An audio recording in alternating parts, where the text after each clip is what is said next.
Forgot to set the TV up for us. Get that started here in just a second. Sorry about that. Hope everyone's doing all right. Happy Monday. Wait, nope, Thursday. Woo!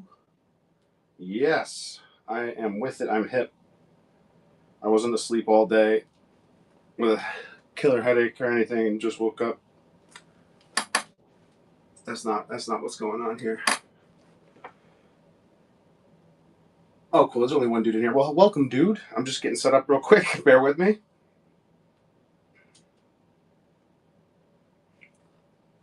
Do some Ninja Turtles on the TV. Oh, Blue Jack, it's you, dude. What's up, man?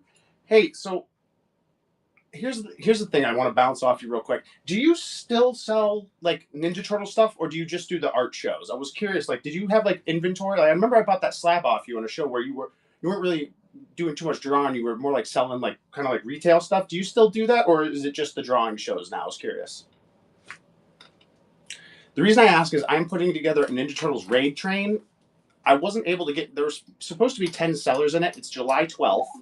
There's supposed to be 10 sellers in it, but I couldn't get, like, Turtle Time never got back to me, so we're down to 9 sellers now. And what I was going to do, basically, I kind of had you in the back of my head as like an alternate, but there's not, you'd be the only like artist though, so it'd be more of like a retail show, so I wasn't sure if it was actually a good fit. But basically, if I couldn't get a hold of him, I was going to see if you wanted to do the 10th slot. If you, okay, Luke, you're right, dude. Let me. I already floated that over to the chat. I basically said, I said, if Turtle Time doesn't get back to me by end of day, I think it was yesterday, I'll see if Blue Jack wants to do it. And I just wanted to make. But now that I know you do like Turtle retail stuff, I'll actually message them right now and say so. July 12th, and I think we're thinking of starting at 3 p.m. So let me know what you think about that. What is up, Kodiak dude? What do you think? I haven't run anything yet, but we'll get to that point. You know how it is. I don't know if it's showing on phone, but on PC you can get the full. Yeah, dude, it's awesome. Yeah, on PC you can get the full thing. You can see the like the silhouettes. Like, I love that, man.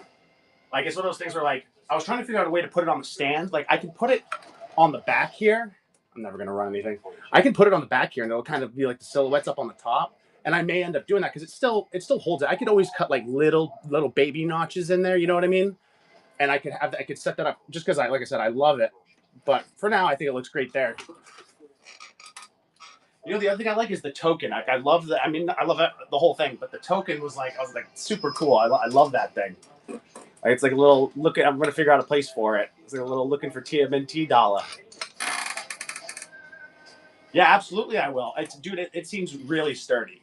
I don't know what type of wood that is, but it's light, and once it's all together, it is it balsa wood?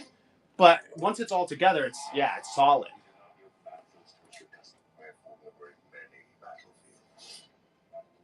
I think we're doing. I'm still putting it together, so like not all the details are hammered out, as you can tell.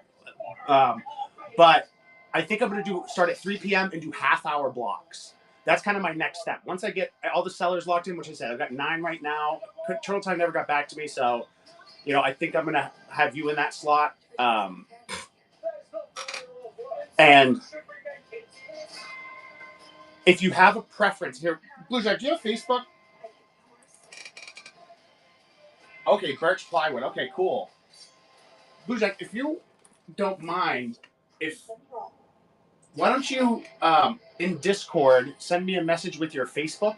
What I'll do is I'll add you and then add you to the seller chat, because I'm kind of putting the whole thing together and running it, so like I can kind of do whatever I want, even if they're like, we didn't do jack, which no one would say. I'd be like, well, fuck you then. You know what I mean? Not really. It's never going to come to anything like that. But I think even if Turtle Time got back to me and we ended up doing 11 sellers, like, it's going to be okay. It's not a big deal. So, but what I'd like to do is get you into the chat, introduce you to everyone, just in case you don't know all the guys there. Like, we're going to do it with East Coast Toys, Pile of Shirt. Brian's going to be in there. Crew's going to be in there.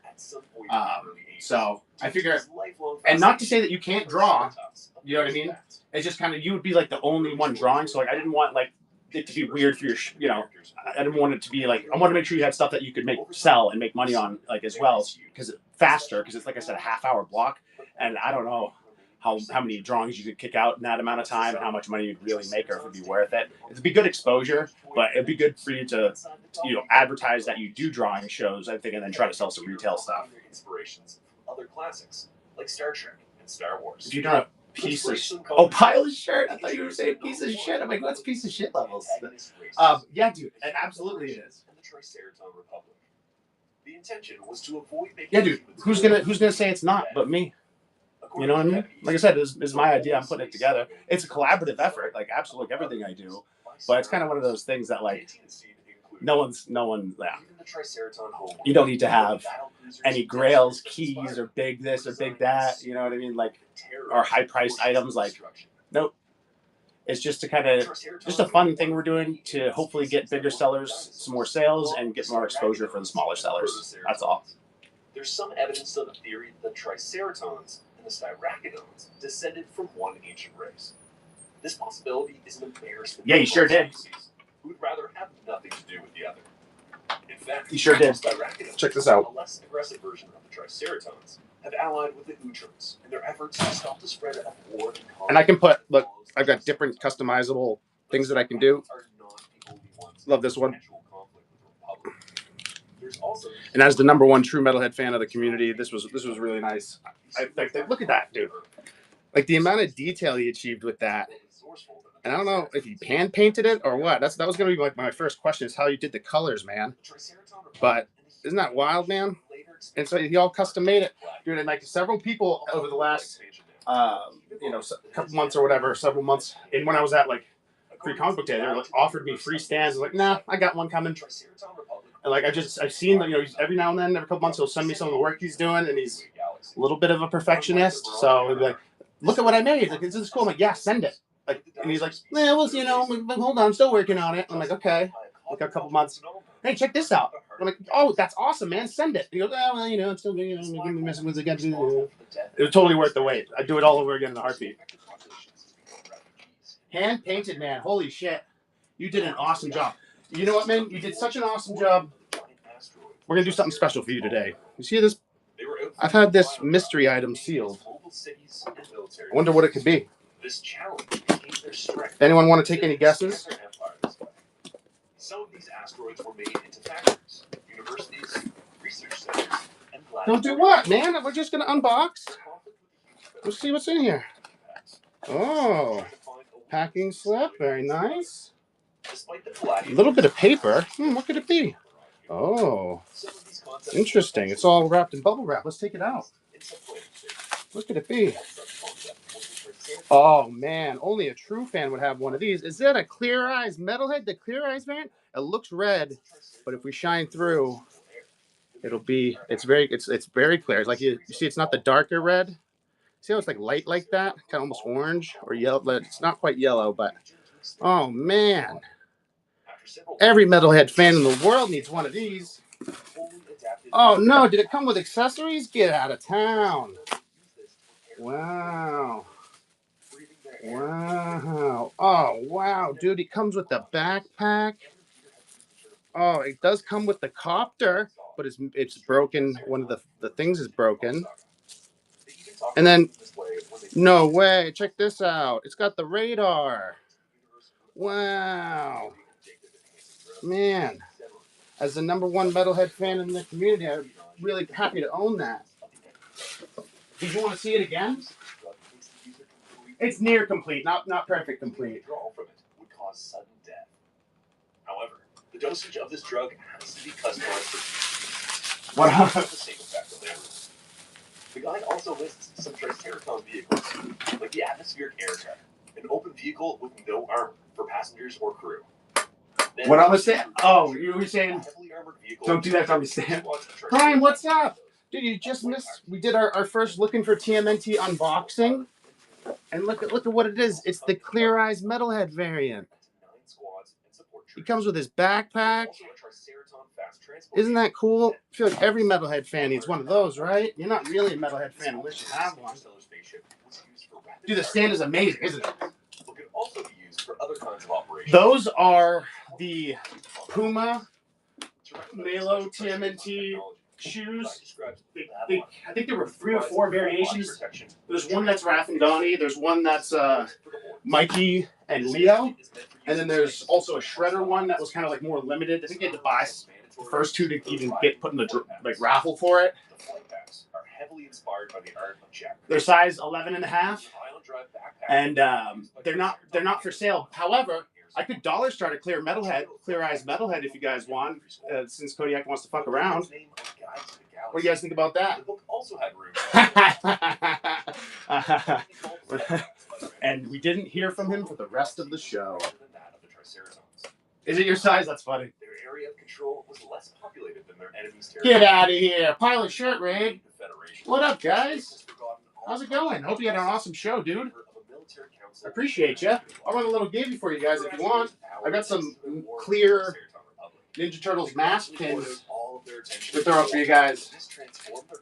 They're kind of cool. They're made of metal. You can decide if it's Raphael or Mirage. But I'll run one of these bad boys. We'll do a little givey for you. Appreciate you, pal. Thanks so much, dude.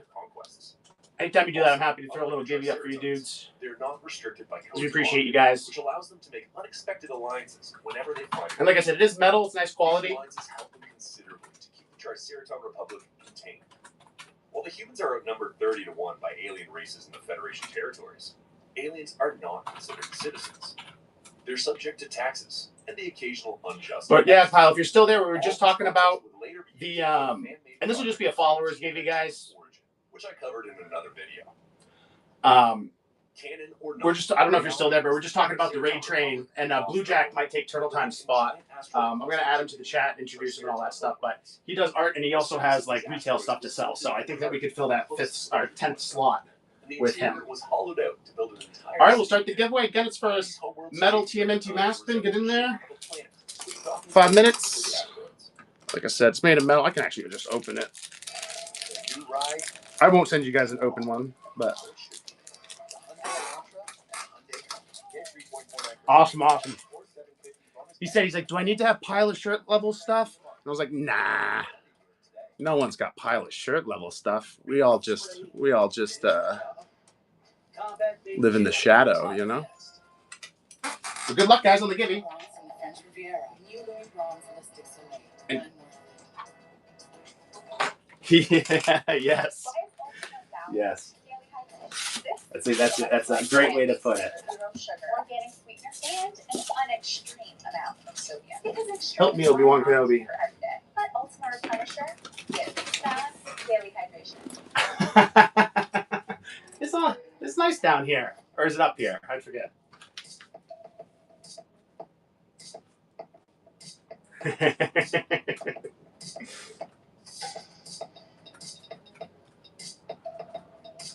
If there's anything you guys want me to run, let me know. All the turtle stuff we got today is in the auction tab. No more buy it now. I sold it all. So I get more turtle stuff. So we got about over 400 items in there right now. Although the Triceratons were created before the Ninja Turtles, they aren't so far from their inspiration. Which one? The last Ronin one or the... They were military nobility. Yeah, it must be the last Ronin one. Code of honor, discipline, and martial skill. Other historical influences can be traced to the Spartans of ancient Greece, known for their unwavering focus on warfare and physical prowess. Or the Vikings, the Norsemen, renowned for their seafaring and fearless raids. Let's not forget the tactical genius of the Mongol Empire, the disciplined might of the Roman legions. Oh, did I not relist this? That'd be fun. In southern Africa. But given how this race was inspired mainly by relist it.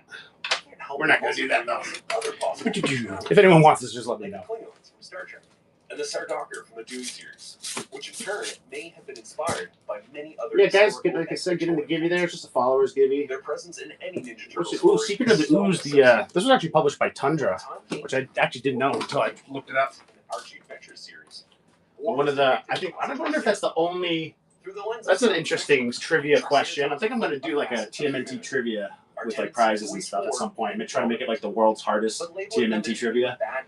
But I'd be curious if that is the only Turtles book that Tundra published or if there are others. Conflicts are layered, and perspectives on right. Yeah, dude, I think it'll be a lot of fun. If you're not in our Discord, you should check it out. We got over 100 members in there now. I do weekly giveaways in there. You don't even have to buy anything or anything.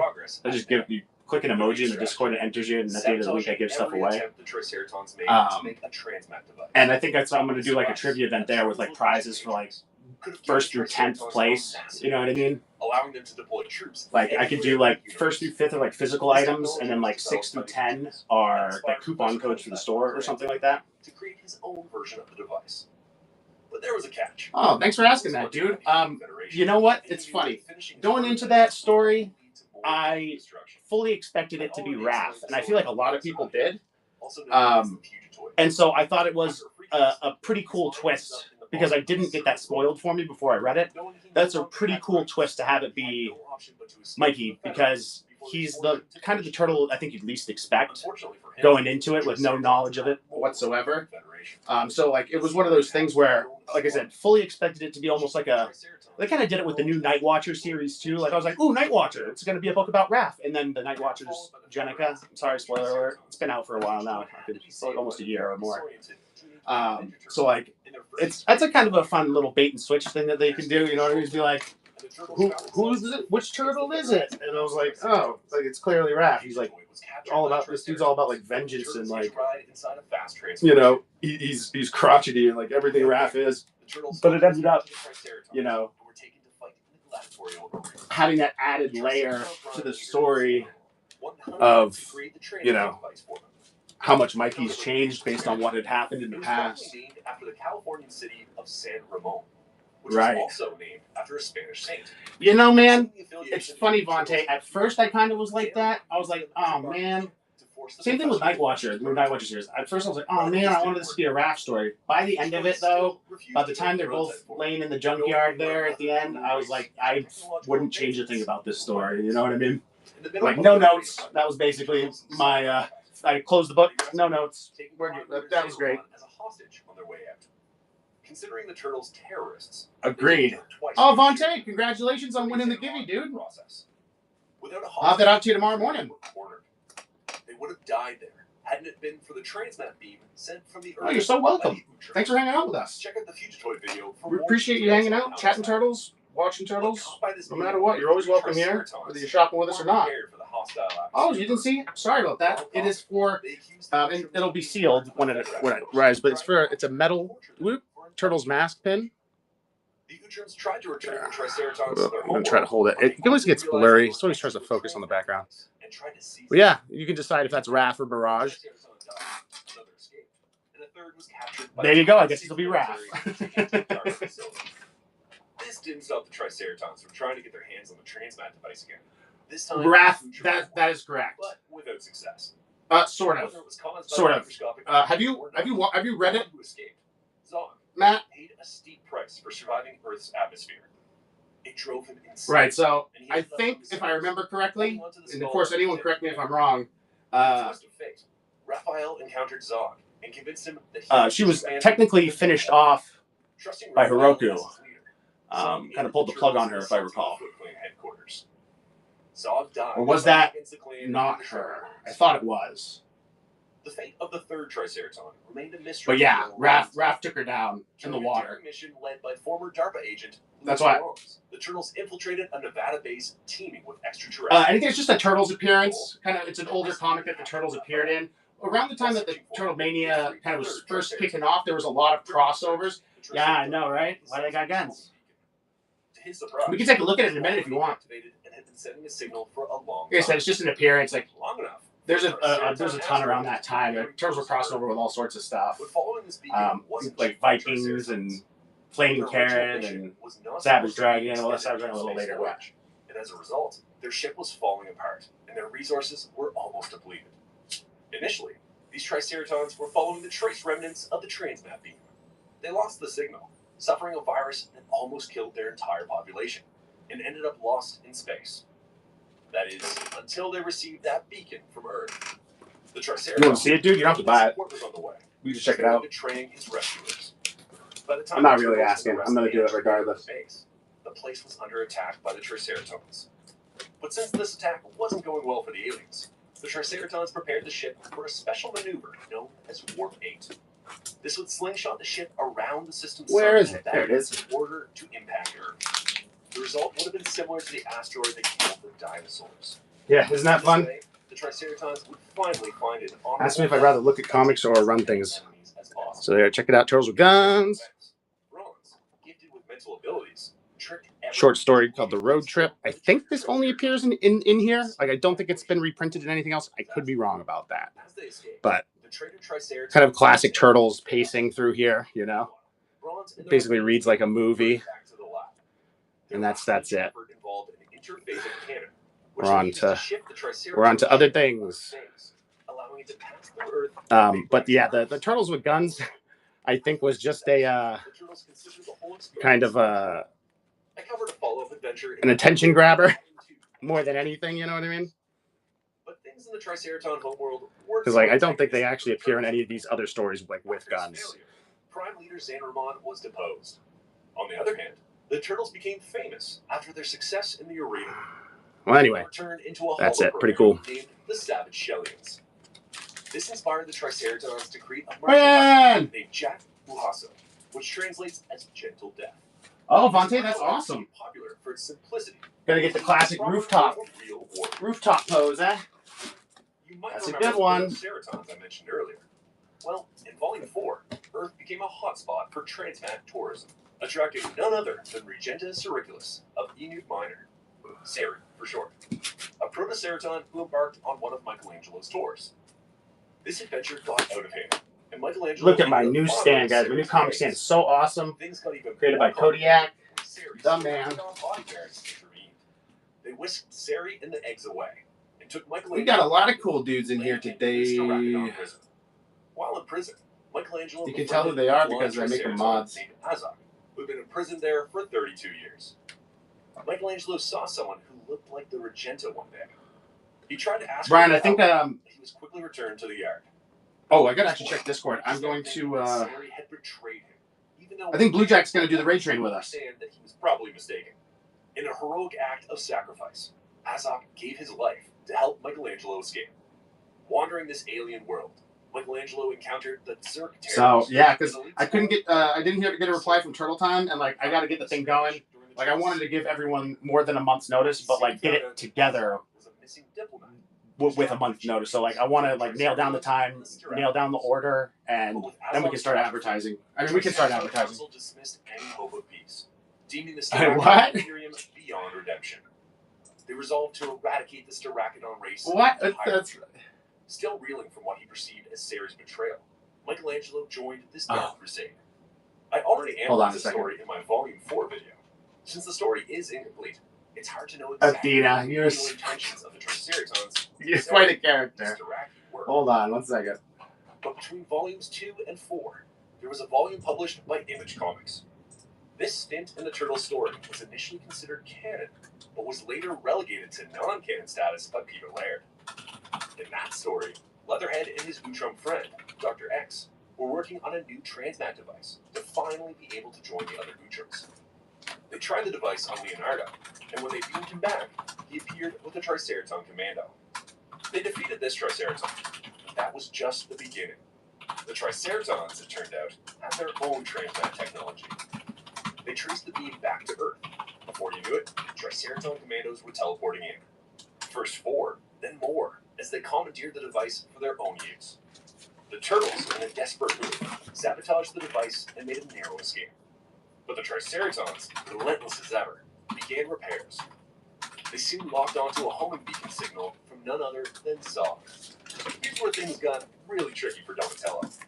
That beacon, it was emitting from an air car that Zog had been tinkering with, and that Donnie had fixed.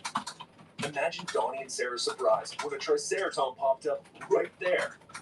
This fight ended in victory for the Turtles, who had some extra help from Raphael's Foot Clan. One last Triceraton survivor escaped with Leatherhead. And we never knew anything else about them in this version, at least not officially. The Triceratons were adapted into most iterations of the Turtles. Efforts were made to incorporate them into the movies in the original trilogy, the 2007 universe, the Michael Bay movies, and the Rise of the Teenage Mutant Ninja Turtles movie. Until their first official adaptation into the Fred Wolf cartoon, The Triceratons appeared in the Manhattan Missions video game in 1991. But to be fair, the Triceratons were already incorporated into the toy line in 1990. Probably a reference to Zog, since Let me load that in for you. Zog recently received an action figure by NECA, and it's an imposing and heavy figure.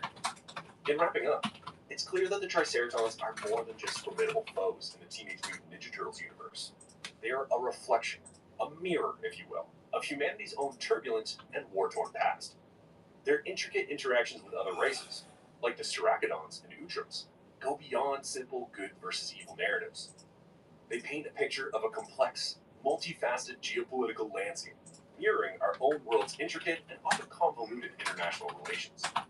And finally, they also serve as a cautionary tale. It's a stark reminder of the dangers of unchecked aggression, of arms races spiraling out of control, and of grudges held too long. They represent what could happen if we, as a species, let our baser instincts take over, becoming the kind of race that would rather slingshot around the sun and destroy their planet in a blaze of glory. Until next time, see you in the sewers.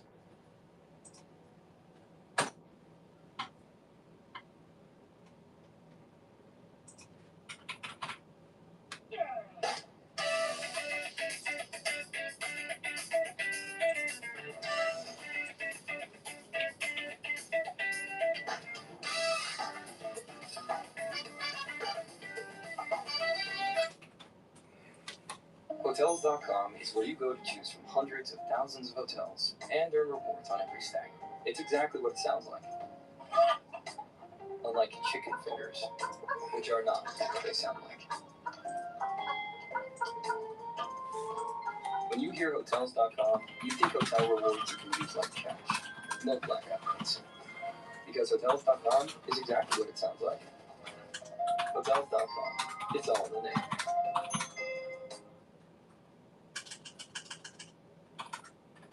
From 1989 to 1991, Turtle Mania took the world by surprise, becoming a money-printing machine that spawned licensed products, comics, movies, video games, and even a musical.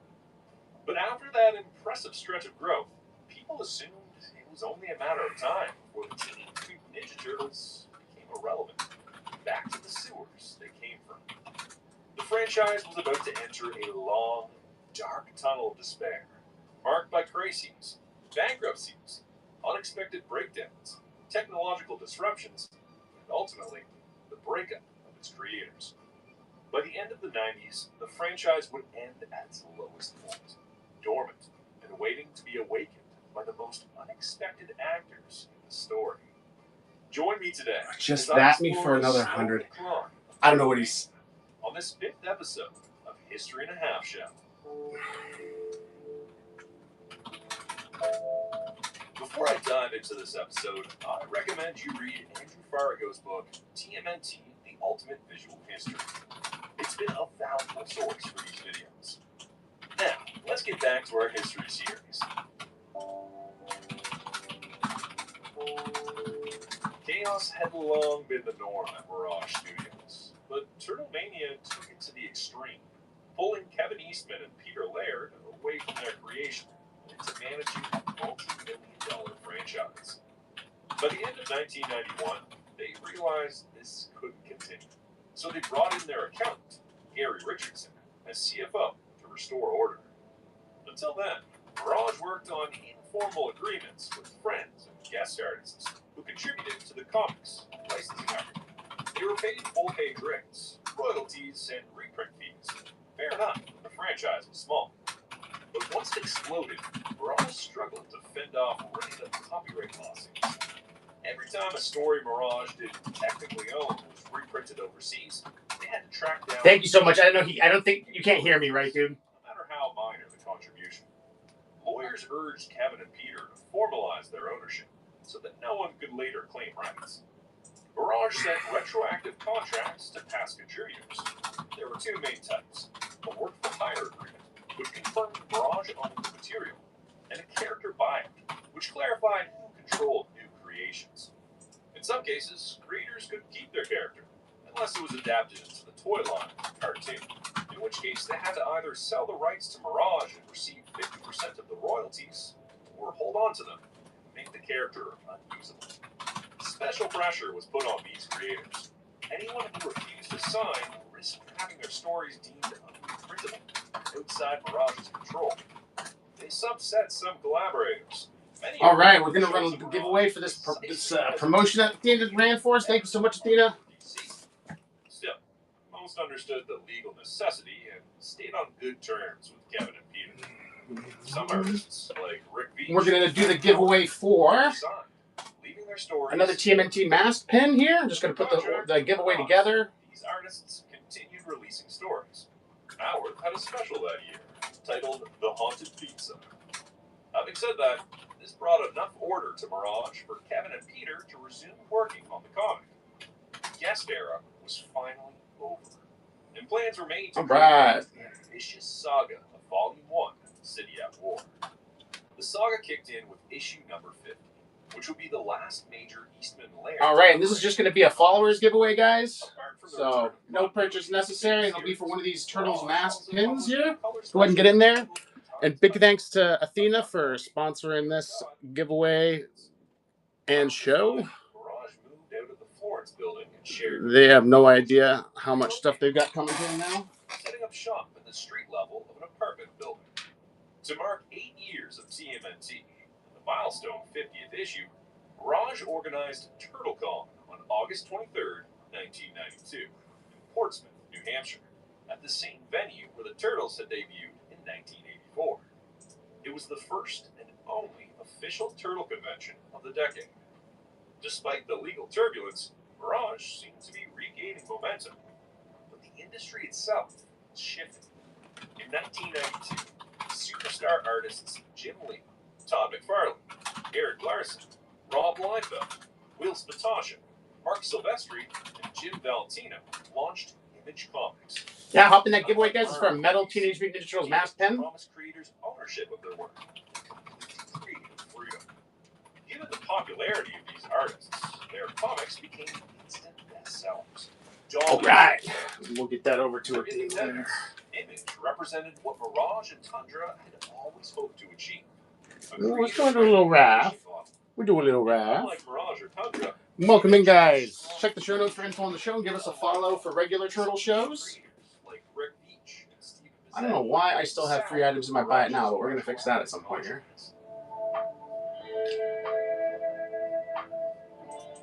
Outside Mirage, Kevin and Peter pursued their own passions. Peter founded the Zarek Foundation, a non-profit that awarded... And we do have a giveaway going on right now, guys. It's for a metal Teenage Mutant Ninja Turtles mask pin. It's red.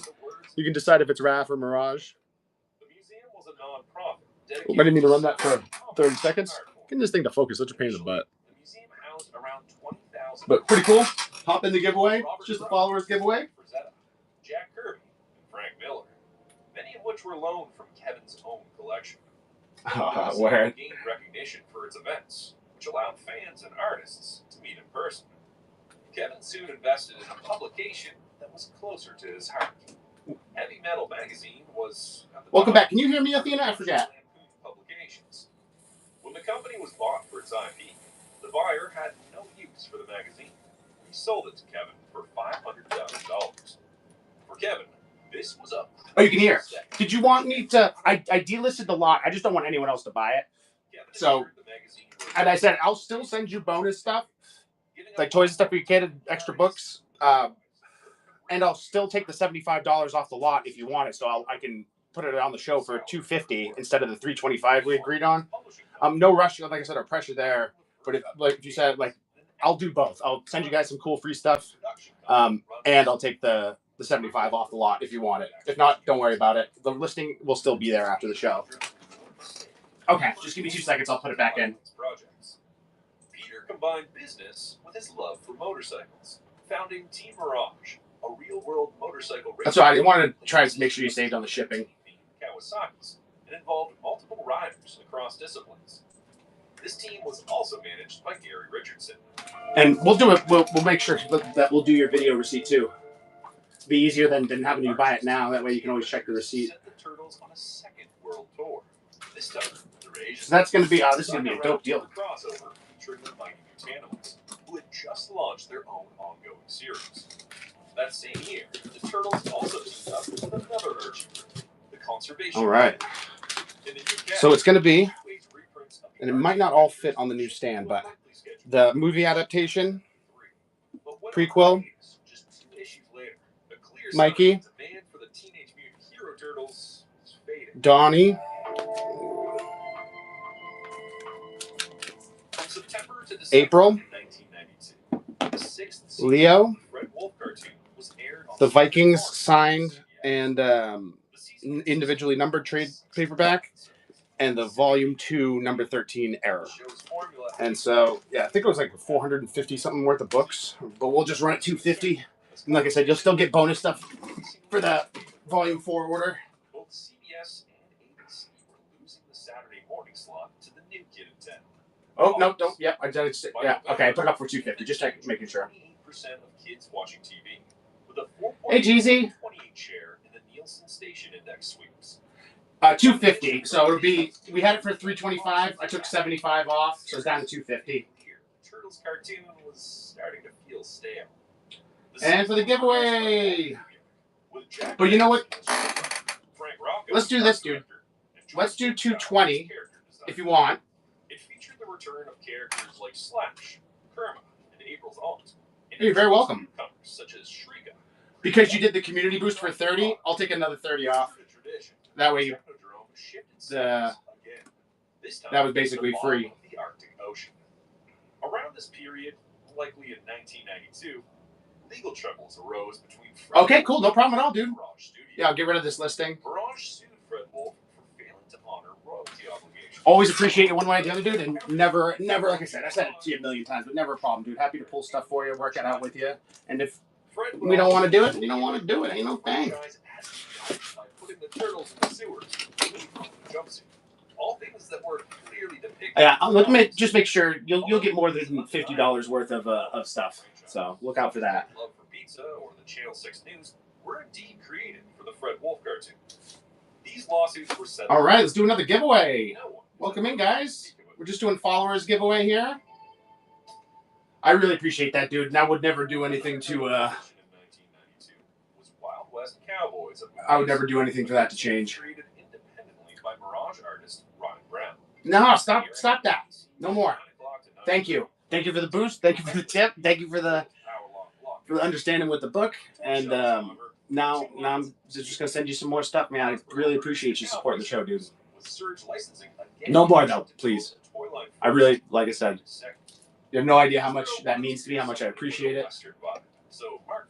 God, thank you so much for the kind words, dude. Like I said, I worked really hard for that to be the case, and like I said, I think you're going to really like the stuff you get in the order. And of course, always let me know if there's anything further I can do for you. I'll have it out tomorrow morning. That was how the show ended up on ABC. And after a few years of development, yeah, I think you'll be very excited by what I got for you. Though it lasted only 3 issues. The cartoon ran for 2 seasons. Toy line I was thinking a few things. We'll get a toy for the kid, but I was thinking let's just go ahead and send the volume 2 number 13 error along with it. I think that'll be fun. So I have that listed for 85, and then of course we'll get some toys in there for the kids. Let me know if you think that's fun. Oh shit. Never mind. Oh, we'll see. Okay, cool. I'm glad. Yeah. Tell her you're just making money if she asks. Like, oh, no, I can resell this, babe. I'm just making some money. It is a really cool book, and I figured out the books that you wanted there, that was the coolest. If you prefer the Viking trade paperback, that's fine. I know you like signed stuff, but I thought the Arrow would be maybe you think that was cooler, and it was higher value too.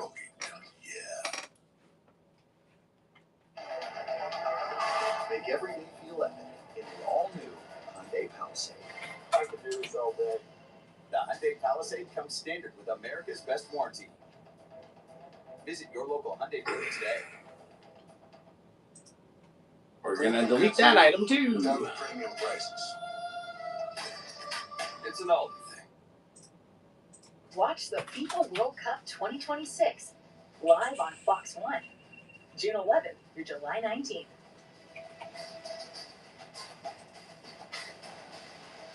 Available with YouTube. Terms apply. Cancel anytime. Oh, I forgot to go live in Discord. In 1992, the toy line was already feeling the slowdown. Annual revenue had already dropped from $300 million in 1990 to $200 million. It's funny, man. I hate notifying everyone like that sort of thing. Like, I hate sending notifications out because people get annoyed with them eventually. But if you use them sparingly, it's not so bad. Still had the strength to last another 5 years, Mwahaha. long enough to become a classic like G.I. Joe. Preparing for a future beyond the Turtles, Playmates International began channeling its profits into Hong Kong real estate, which was booming in the early 1990s. Founder Thomas Chan even told Forbes in 1991 that if sales fell from nearly $500 million to just $100 million, the company would still remain profitable. Meanwhile, the toy line was still strong enough to... It's a power, if used wisely, is good. If used unwisely, it will only hurt you. I figure every now and then we'll notify the server that we're have a stage running.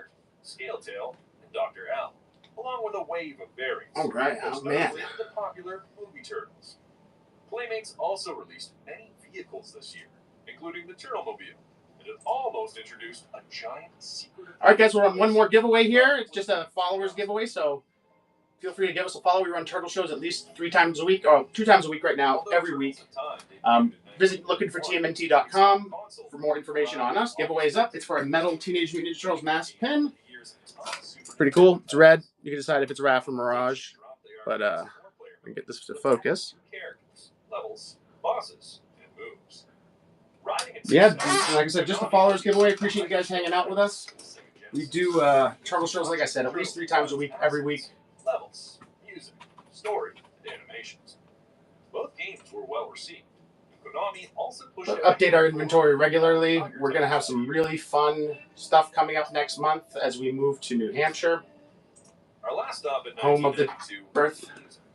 After the success of the... Oh, what's up, Panda Zombies? So we just hang out and talk Ninja Turtles, watch something Ninja Turtles on the TV while I run Ninja Turtle stuff. We're kind of a community first and retailer second. So if you go to lookingfortmnt.com, the way my name is spelled here, just looking for TMNT and then add .com at the end of it. We've got several different community channels, like including our Discord. We give away stuff every week for free in our Discord with no purchase necessary. We're run contests and different things. Like I'm going to run a trivia event and all sorts of ways to win free stuff. And we've got like Facebook group. We're live on 5 different platforms: Whatnot, YouTube, Facebook, Twitch, and Discord. Hey, Kat, Ashley. I wasn't necessarily about to end my show. Running low on autographs right now. Let me try to think if... well, that's not necessarily true. I've got some Rich Woodall autographs, some Steve Levine autographs. I think I've still got Eric Talbot. And I've got some like... This is like a 3-time signed by Ryan Brown, Dan Berger, and Bruce Hatton. This one's a Jetpack exclusive. So I shouldn't say that. I've got some Last Ronin stuff signed. This like Turtles Godzilla exclusive is what's another Jetpack exclusive. It's signed by Rich Woodall, the artist. I have a few different books signed by Rich Woodall. We've got, and definitely give us a follow. We've got a lot more signed stuff on the way too. And we're going to be doing like signing events and shows like specifically geared towards that sort of stuff in the future. Blanks. A similar situation happened. Oh, no worries, Ken Ashley. Mirage first published a space what do I have for blanks right now? I think we sold our Batman TMNT blank. I think I've got 1 Portsmouth Minicon blank left. Our friend Blue Jack bought me out of those otherwise. Let me double check. But yeah, it's for the Portsmouth Minicon. It was an exclusive blank. It's the inside is TMNT #1 Color Classics. And I don't have any movie memorabilia. The only thing I have close to memorabilia, well, I don't actually have it for sale. I've got you can win an animation cell in our Discord right now for free. But I don't have any memorabilia for sale. That's something I kind of always love to look out for too. It's hard to find outside of like heritage type auctions. I did see a dude on here one time. Don't remember who he was, and I don't think I bookmarked his show, but he was on, and dude, it was like a legendary show, man. It's estimated that Like, around 20% of all comic book stores closed in 19. the dude had one of the turtle heads from the third movie, I think, and he was trying to sell it, and then a bunch of memorabilia. It was super, super cool. Oh, about 1 minute left on the give you guys. It's for a metal Teenage Mutant Ninja Turtles mask pin. It's just for followers, so definitely get in there. Such as Spider-Man, X-Force, We hold turtle shows at least 2 times a week. Oh, yeah, sure, no problem, man. Like I said, it's Turtles Color Classics #1. Let me double check. So it does have like the dust cover on it, and then blank, straight up blank. It's nice. It's not like, it doesn't have a ton of like stuff on it there. So like here, and then just to open up that, there you go. So like I said, it's the Teenage Mutant Ninja Turtles #1, but colorized by IDW. I'm sure you want to check out the back too. Pretty cool. It says Teenage Mutant Ninja Turtles Color Classics #1, and then it just says Portsmouth Minicon 40. It's a cool one to have. You can ask our friend Blue Jack because he bought the 10 other ones I had. Their books were consistently late, and issues were sometimes released out of sequence. This created a cash flow problem for the stores, who had to order Yeah, them but that's a really cool one. By the time late books What's up, Uncle Squatch? How we doing? Welcome back. Welcome in. Oh, here we go with the givey. responsible for the slow reaction from retail. Hey, Jacob. Awesome, man. We'll have that out to you tomorrow morning. Thanks for hanging out with us. And thanks everyone for hanging out with us. We run these TMNT and chill shows at least twice a week. We just hang out, talk about turtles, shoot the shit, watch some turtle stuff on TV, usually some history stuff. And that's pretty much it. I run some turtles, we sell some turtles, and then I put that money back into the inventory and community, and we keep rocking. You're welcome, Jacob. Hope you enjoy it, dude. The bubble burst. Again, it was amidst this chaos that TMNT I'd probably be able to do 20 if you want to meet in the middle. Mirage was now more in control of Rocky? the publishing side of things. The original books were also published.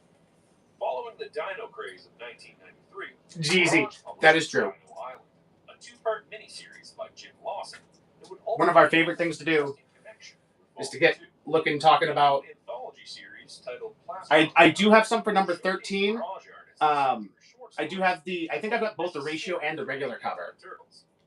I can show those to you here. I'm just going to run this for Rocky real quick at 20. But yeah, if you guys ever have any TMNT questions or anecdotes, banter, whatever, like we're definitely Cloud. Something I've often wondered, and something that kind of comes up when you touch on like Mutant Mayhem, like for instance, Rocky, we'll have this out for you tomorrow morning, dude. I do less than a day ship time, and I'll throw something fun in there for you as well. Thanks so much for the support, dude. I hope you enjoy the blank.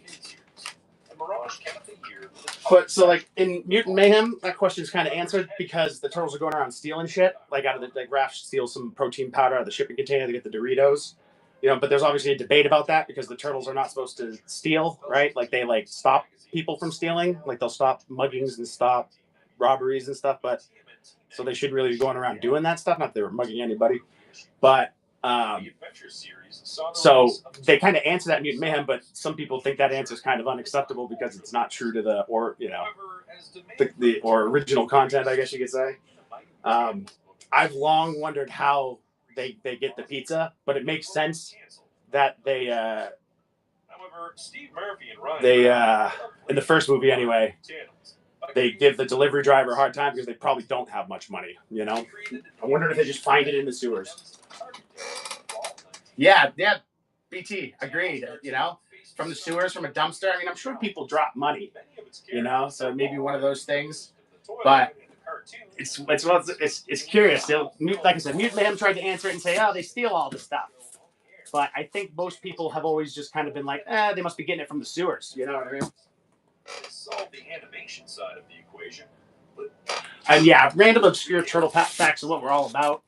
And it's I love when like people try to like I love when I get stumped about stuff. And Uncle Squatch, I didn't forget about you. I've got the regular for 13. And this is an Eastman Bishop cover. Like they work together on it, so I wasn't sure if you meant Eastman or Bishop or Eastman Bishop specifically. And then I've got the Virgin for that as well. That's the ratio. Other publications in this universe Universe in 1993 included the Yeah. Universe source book. I know it. April miniseries. The Let's take a look. turned on a serialized adventure in the back of the Turtles book, for what would end up being their last adventure. As I explained in the previous episode, Kevin Eastman's Tundra Publishing had been unprofitable since its launch in 1990. I've got $20 on it. You want to do 15? The company was handling expenses more responsibly. You know, I However, don't have any Last Ronin blanks. That's it. I've got exclusives. I've got for 1 through 5. I've got signed stuff, unsigned stuff, but I do not have any blanks. Did they make blanks for Last Ronin, dude? It's an oversized book. Rocky, do you know? Did they ever make one? Oh, they did. Okay, I'll have to look that up. To continue supporting creators who met deadlines, even at a loss. He also suspected Tundra carried 14 or 15 of the Virgin. who underordered books. I do not. Unfortunately. I guess that makes sense because they're oversized. Press about a merger.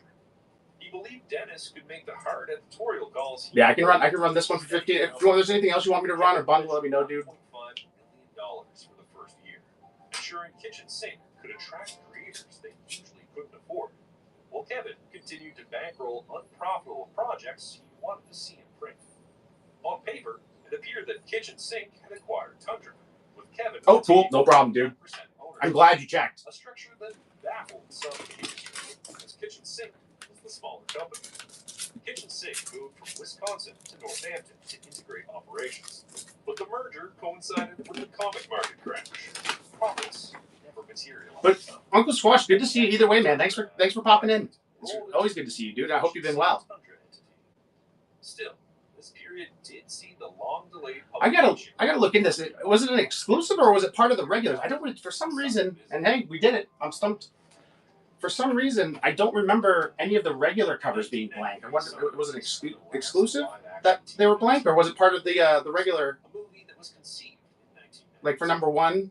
Kevin and Peter were disappointed with the secret of the. I mean, it makes sense past number 1 it being done, kind of thing, just because. Producer Tom Gray agreed to their push for a darker, more action-driven sequel, something that could appeal. Why is this not? Ages, not just the kids. Huh. Writer-director Stuart Gillard was on their side, and he agreed on giving the movie a grittier tone. Unfortunately, Oh, I think Brian bought one of these. I need to relist that. By the two creators.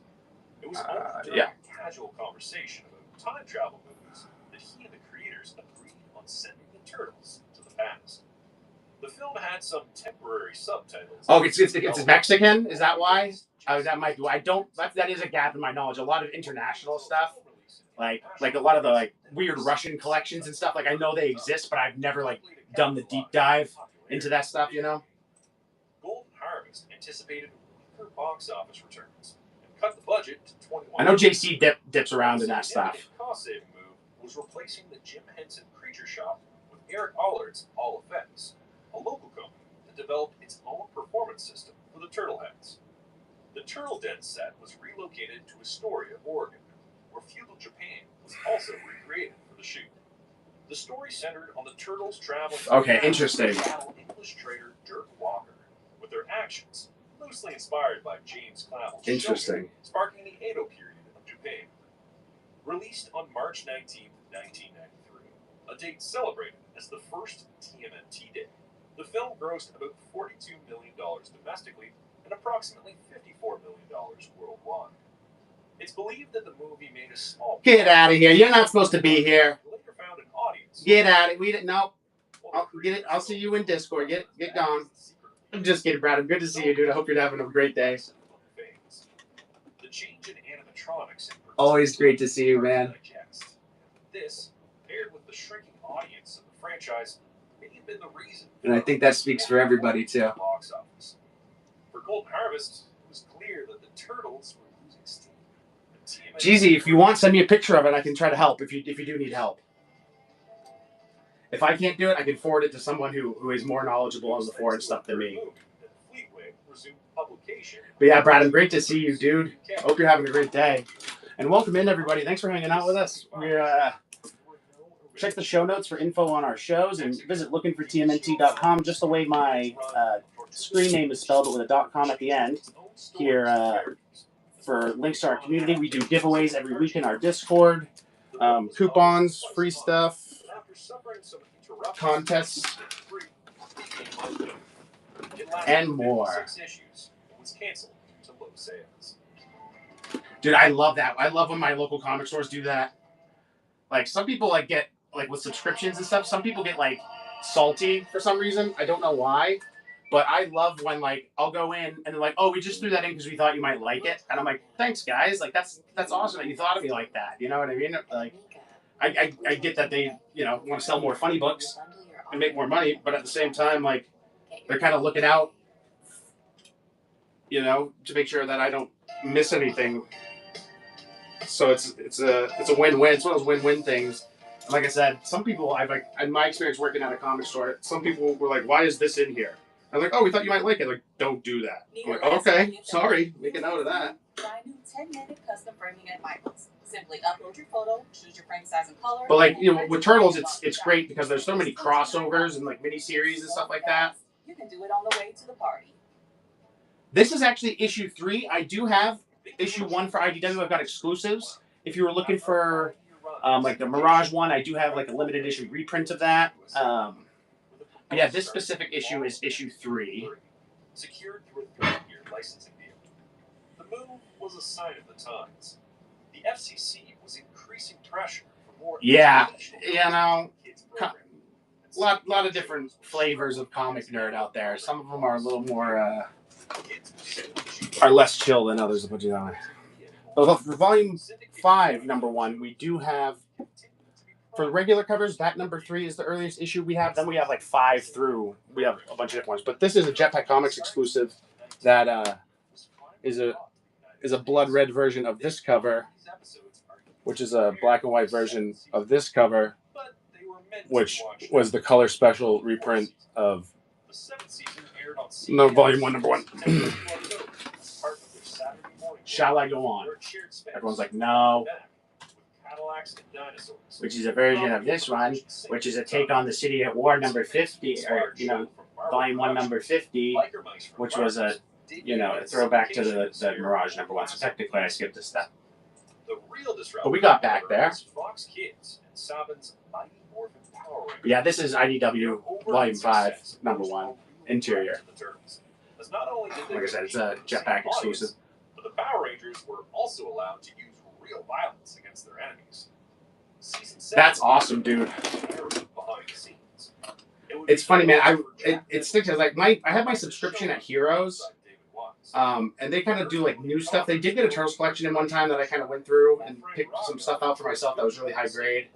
But they're super expensive, man. For like just a mid grade volume 1, number 8, they were asking like $65 for it, and it was like I said, they had another one that was even more expensive that was a higher grade, and I kind of talked him down and got that one. He was replaced by Townsend Coleman. Cowabunga, right back at you, buddy. On screen, season 7 right back at you. So we're all cool out here. We all float down here. But yeah, dude, that made my heart flutter. I'm embarrassed. Thank you. Leatherhead, Slash, Chrome Dome, Let me take a look. See. Ground Shot, Jerkbag, Baxter Stockman, Mondo Gecko, and the Punk Frogs. 2 episodes stand out in particular. 1 explore the origins of the Foot Clan, echoing the backstory. Let's figure out this Scooby-Doo mystery. The Rogues pitted the Turtles against It's Czech.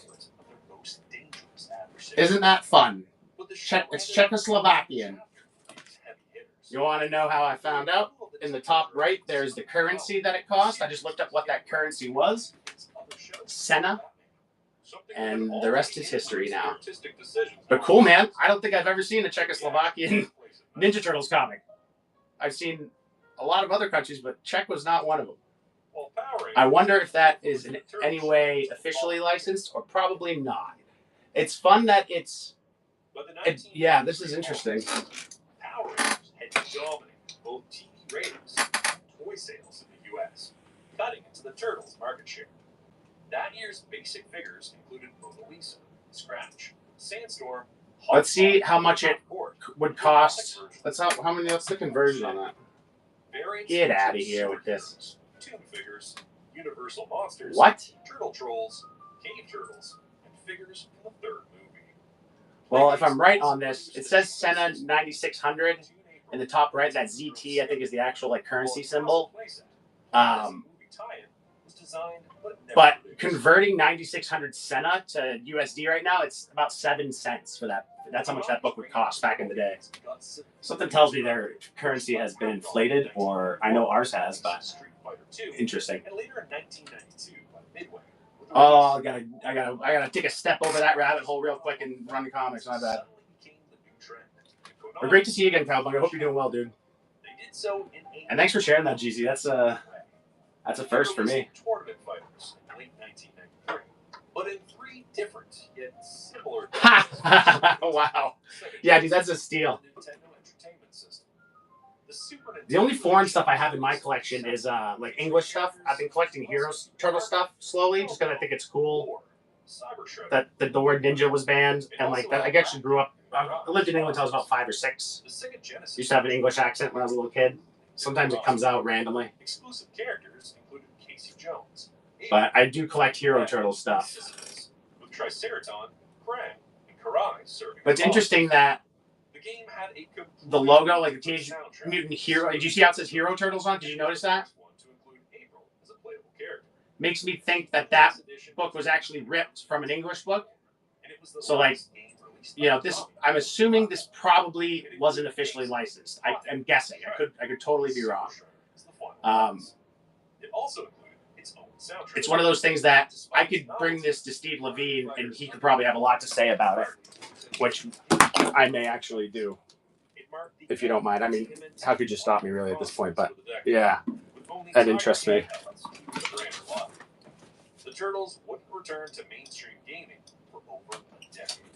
Tails or Leo? So the Tails #1. Wait, the Leo. Oh, so the Blindsight Leo error. Despite the ongoing crisis, There's this bad boy.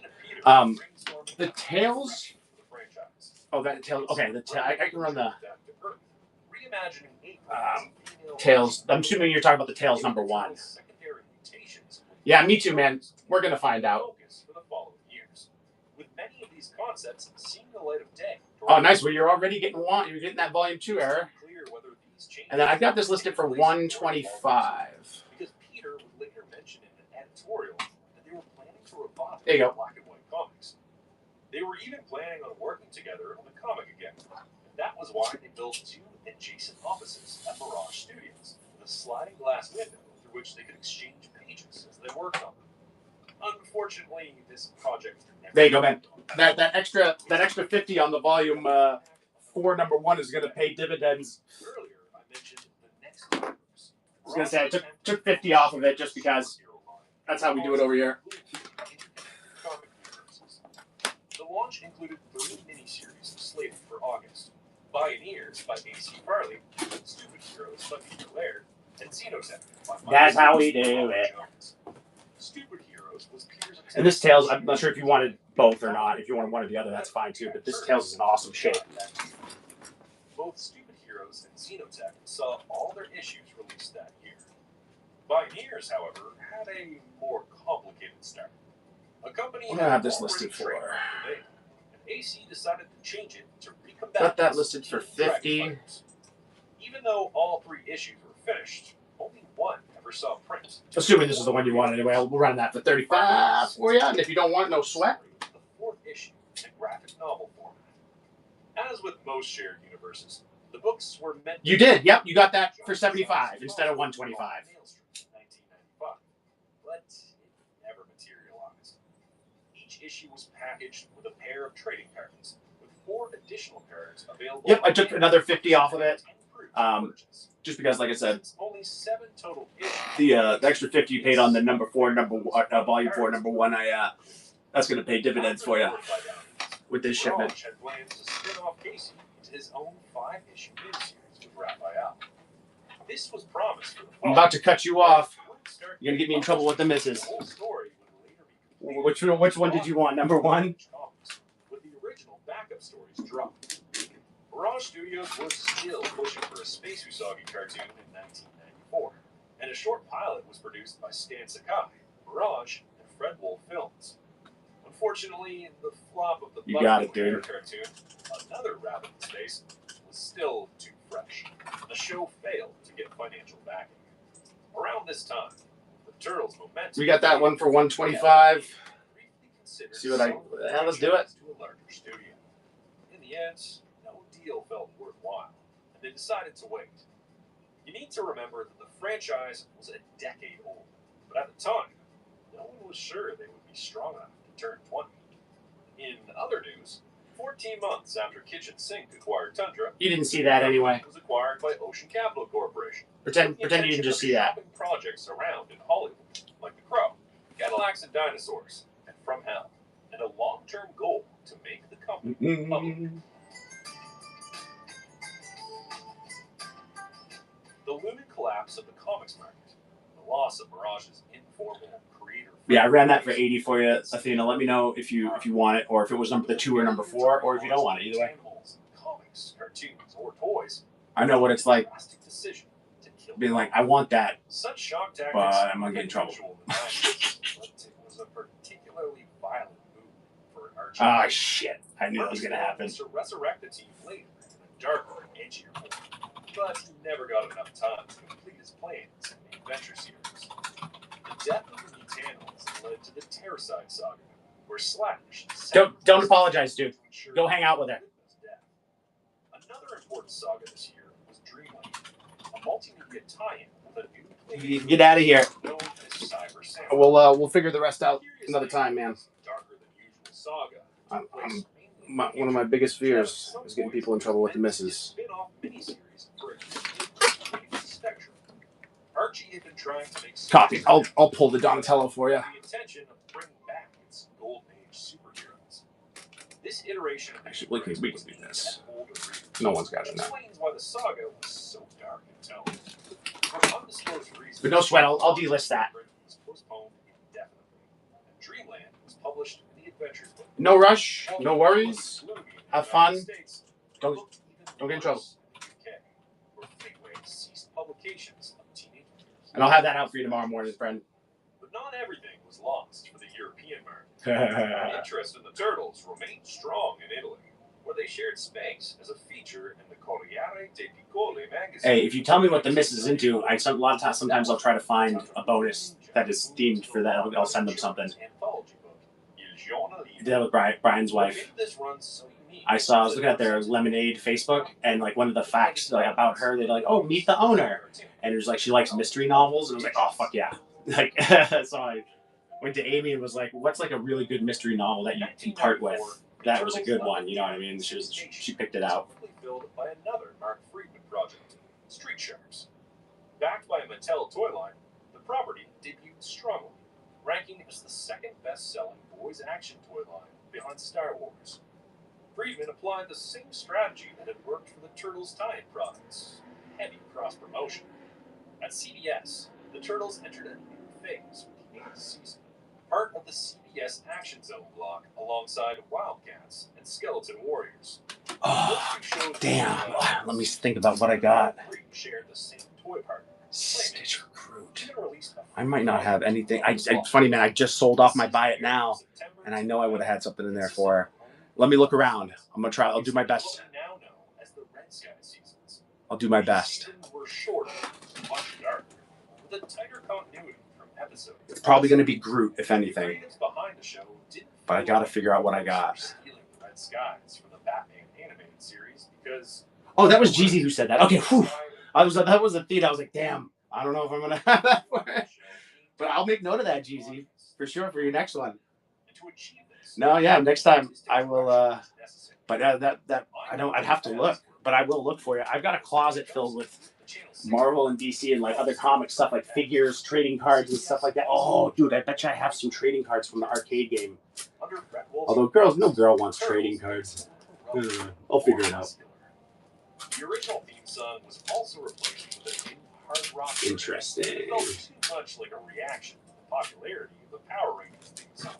The intro also included short sequences from the first live-action movie, because it was the darkest of the trilogy. The Turtles had been losing their edge for years, and This was the first Oh, actually, you know, I don't think I ran that today. To amp up the violence, a reaction to the levels of action expected from other shows, such as the Power Rangers. However, this was still animation. There was only so much violence into these episodes without alienating overseas distributors and network standards. With Jack Mendelson gone, the surreal comedy vanished. Oh, she didn't want you to sell them? That's awesome. Sole showrunner, joined by Roy Yeah. Wilson as art director. My ex started off like that, Bill Wolf as and then replacing Wolf. for about 6 months she was like that. Like she was, oh, it's exciting. I'm glad, you know, wow, yeah, tell me about that. And then it slowly evolved into this look of concern as more and more packages started arriving. But it was also the end of the run for many recurring characters. It was going to me. Because that's what she definitely pushed me to sell some stuff that like I probably wouldn't have otherwise. Like, but it was getting out of control. I had like volume 1, number 8. I had like 9 different copies of that, and like I had like multiple copies of a lot of Mirage stuff. And I've since let a lot of it go, just because like I'm gonna be moving here shortly. And there was a lot, and like I cleared the toys out. Like, dude, it was a crazy show. The last toy show I did, like probably my last toy show ever. Checklist.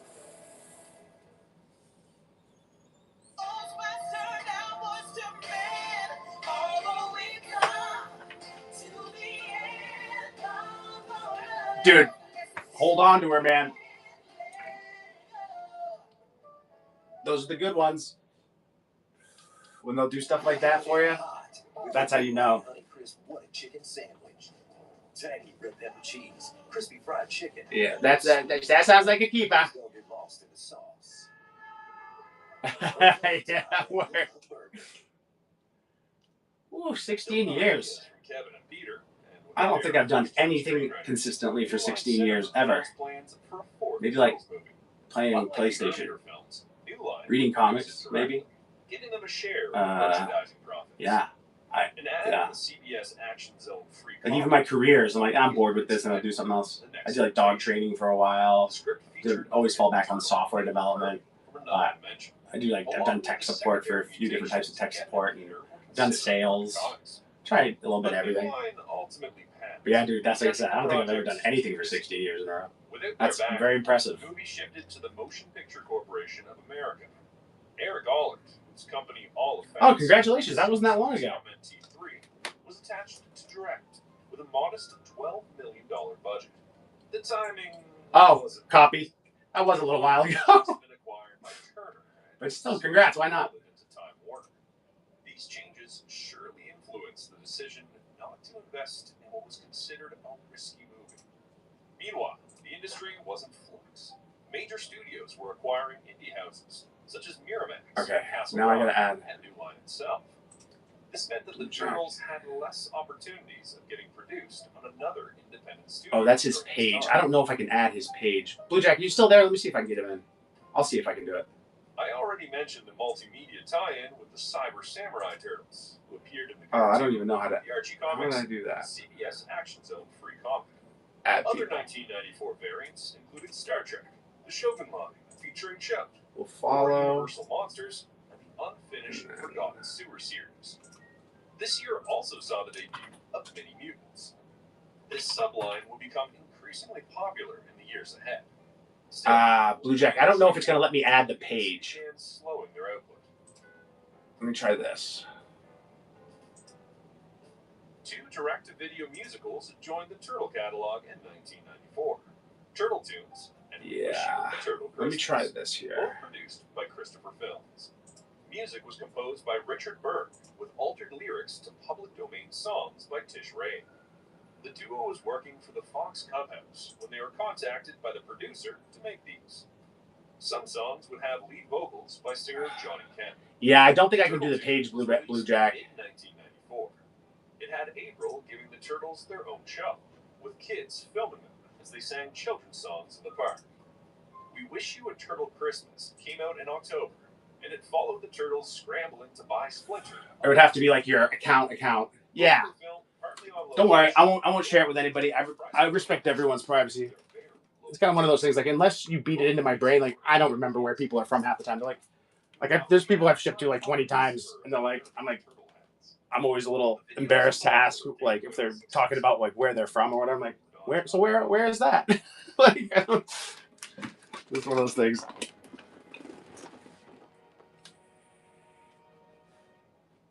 Is he really, Brian? Oh man. Hey, I wanted to make sure. Did you guys get batteries in that pizza thrower and it worked and everything, or did it not work? Because to me, it looked like it was basically an open box deal where like they had never taken it out, never played with it, but it should still all be there and still work. Like the bread ties, like the twisty ties, never look like they'd never been undone. I was hoping it actually threw pizzas. I don't know if you guys got that far. While the idea had its merits, Heroes World wasn't equipped for nationwide distribution. As a result, they couldn't keep up with the demand, which caused issues to arrive. Yeah, but people like Kodiak, like I know where Kodiak lives because the lack of product created yet another cash flow crisis. I've had to ask the question, what the fuck is going on so many times with this shipment? I'm like, what is this? Everything was there. Did it work? Did it throw pizzas? I don't know if you guys got that far. Phoenix, awesome to see you, dude. I hope you're doing well. Smaller distributors like I see you playing NBA and stuff all the time. Oh, no batteries? Okay. Well, no worries, man. If you get to that point and it doesn't work, let me know. I could always buy him another one. Mirage's sales numbers copy. Big enough compared to other publishers. That's exactly it, GZ. Which books to carry. As you can imagine, this didn't help. Okay, cool. I'm glad you guys dig it. It was one of those things that, like, I was like, what am I going to do this time? And I was looking around. I wanted to do something for the little dude because I kind of rotate. I like to do present for Brian, present for the little dude, and present for wife. I started into the rotation. I was just talking about that actually. And I think we're back to little dude. And I was looking around. I was like, I sent him a bunch of loose toys. Like, that's probably not going to be very exciting. I was like, he's a little young for like the more mature turtle stuff, and like. I don't want to send him a really nice book because then Brian's not going to give it to him. He's going to keep it for himself. So what do I? And then I saw that pizza thrower, man. I've had like 2 people ask about it in the 6 months it's been up, and I was like, deal. Like that's like hopefully that fucking. I'm pretty sure he's gonna. I was wondering. I've got a puzzle, a 3D Turtles puzzle. Is what was probably next up for him. I was going to ask you about it first, see if that's something you think you'd be interested in. You guys could do it together as a fam. That's funny. Okay, word. They would later pitch this story to many different studios. And the project would so he does have. Okay, cool. It's cool. It's one of those things. I always call him Little Brian because I'm always like I don't like talking about other people's kids on the internet. So like no one will ever get any information out of me about anyone's kid. And JC, the gang's all here, guys. Time to shut her down. Just kidding. Time to keep her going. Thanks for hanging out, guys. I didn't expect much out of just the pop-up, but like I said, the gang's all here. It's great to see you guys hang out. I left work early today because I had a killer headache, and then I woke up at like 6 or 7 to find the new custom stand Kodiak built and an awesome video from Brian of little Brian getting some new toys, or a new toy, and I was like, I was inspired, I was motivated, I was energized. Oh yeah, I did straight up. I told you I was gonna send him that screen cap, JC.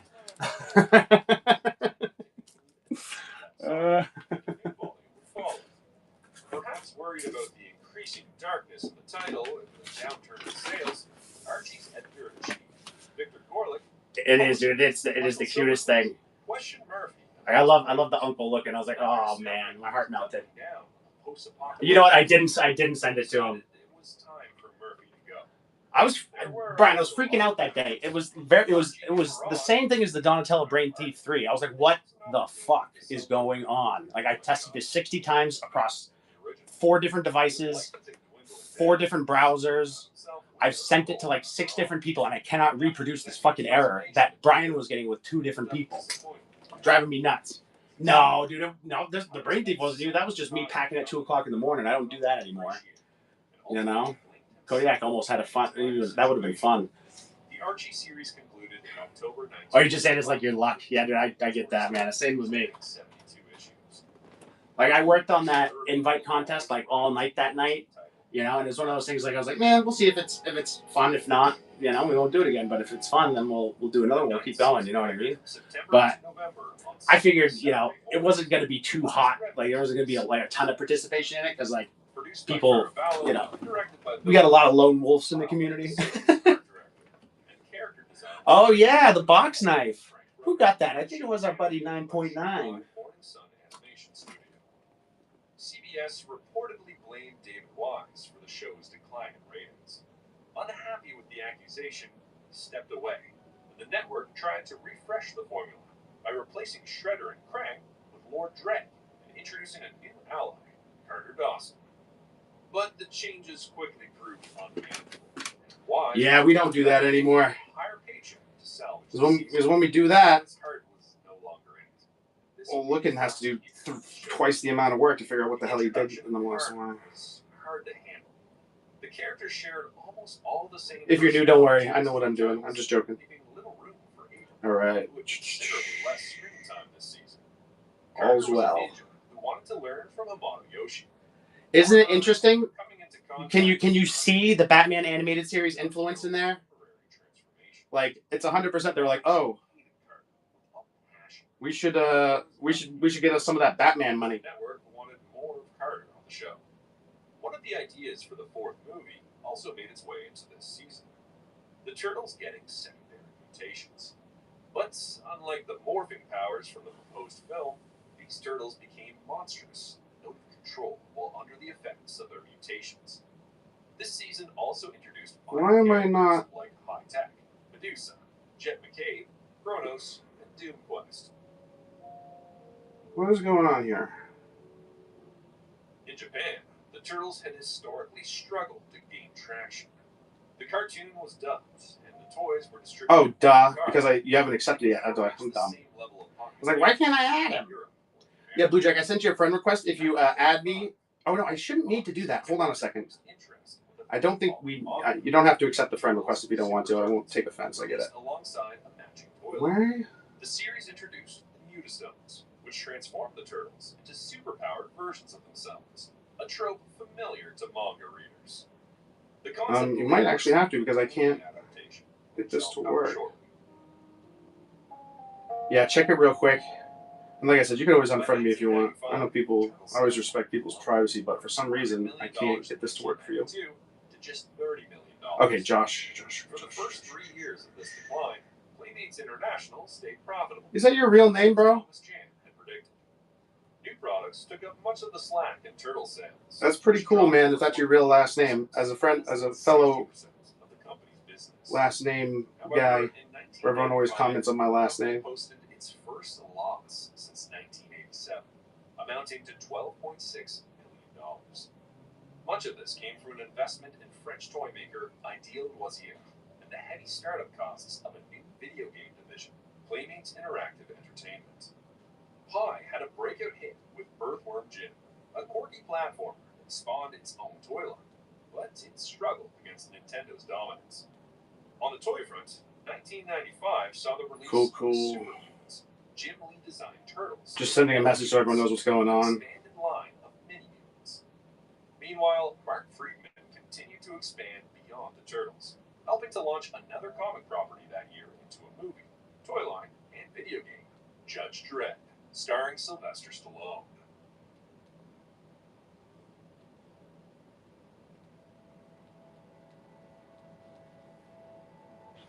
By 1996, Mirage had effectively ceased functioning as a publisher and had been reduced to a studio. Most of the office staff were let go, with only a handful of non-artists remaining, and Gary Richardson, who stepped in as CEO of Mirage Studios. Many artists shifted to working from home, visiting the studio only occasionally. With such little licensing activity left, Steve Levine moved back to Maine, and Ryan Brown returned to Ohio. The only comics-related project Mirage touched that year was a crossover with Creed, though it was published elsewhere. By the end of the year, Dan Berger's long tenure doing the newspaper strip ended due to low demand. freeing him up to work on his own material. After the end of the Archie Adventure series, a new miniseries. What's up, Randy? Welcome in, dude. The Turtles. All right, that's all sorted there. I cannot look at that for another 3 days while everyone figures out what they're doing. Shop readers and kids. It was a solid effort. More sales killed any chance. The start of the best story of Volume 1, in my opinion, where Casey Jones kills the guy. Spoilers. 40 years later. By Antarctic Press. 3 chapters were published. Casey Jones kills the guy and then starts drinking. Great story for the kids. Murphy spent some time traveling the world. You know? In Japan, studio Get a little drunk, partnership fight a Ninja Turtle, produced a get real sad, original video animation titled and Turtles your boys end up picking Savy in the end. usually You know? translated as Very the wholesome. Super Very Turtles. wholesome. This anime was explicitly created to promote a line of TMNT toys in Japan, the Super Mutants and Metal Mutants from Takara in 1995. The first VHS, released in May 1996, Honestly, introduced the Invisible, it's a great story because which allowed the turtles to transform into superpower form. that's totally like what would happen, I feel like. If you were going around hitting people with baseball bats and hockey sticks, law of averages says you're gonna kill someone eventually. You should probably not be doing that. But I love this, and I love that it's Donatello that he's. I mean, no spoiler there because you can see it on the cover. When they fight on the log, it's Donnie that is the one he's fighting. I thought that was. Did you think it'd be Raph? And in most iterations, it would be. But kind of cool to see that sort of their interaction like that. And these are my favorite covers from Volume 1 too. AC Farr did a great job with these. We go above and beyond to bring you the best Oh. for less. Uh-oh. And the fam keeps growing. Whatnot's having a little trouble here. Irritated underarms? Out. Skin loving Channel connection? push timeout. Ooh, that's cute. Never seen that. I'm gonna screen cap that. New Dove Advanced Care. Powered by skin soothing proceramides. Tested by real life.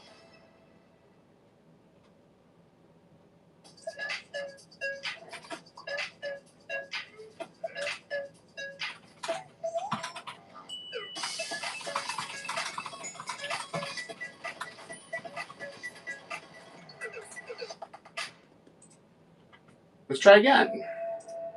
There it goes.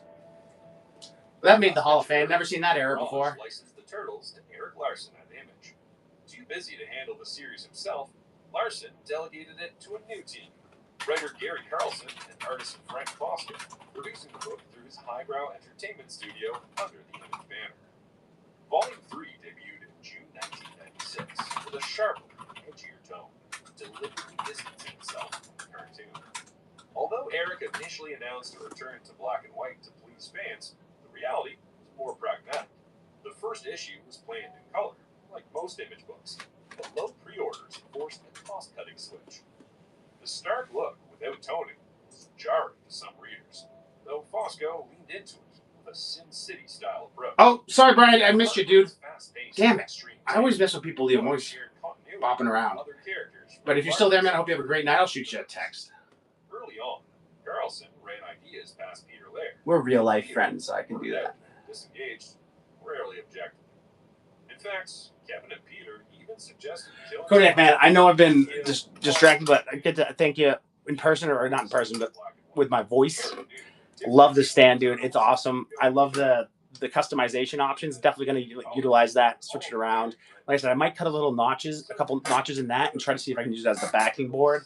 But I love it, dude. Like, it couldn't have come out better. And you do not need to make me another one, by the way. I know you've got the version 2 kind of thing, but I love this. And, you know, honestly, if I get another one, that one will be the one I use. But they'll be in rotation like that. You know, like sometimes you'll see this one, sometimes you'll see the other one. Like, I think that would be awesome. And of course, dude, I think we talked about it towards the beginning, but if you want me to advertise these as like for sale and point people to you, you know, for those purposes, like, I'm happy to do it. I just don't know if this is something that you want to be doing regularly or want to be doing like as a job. You know what I mean? It's different when you're doing stuff for money like that. You know what I mean?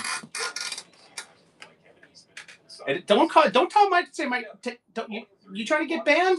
Don't be calling my new stand trash. I love my new stand. I totally get that, dude. That's why I said, like, trust me, no one knows better than me what it's like to turn your hobbies into jobs. It's a mistake I've made a million times over. That's why I run this the way I do. Community, it's a community first and retail second, because I've been bored long ago if I was just sitting here doing retail shit all day.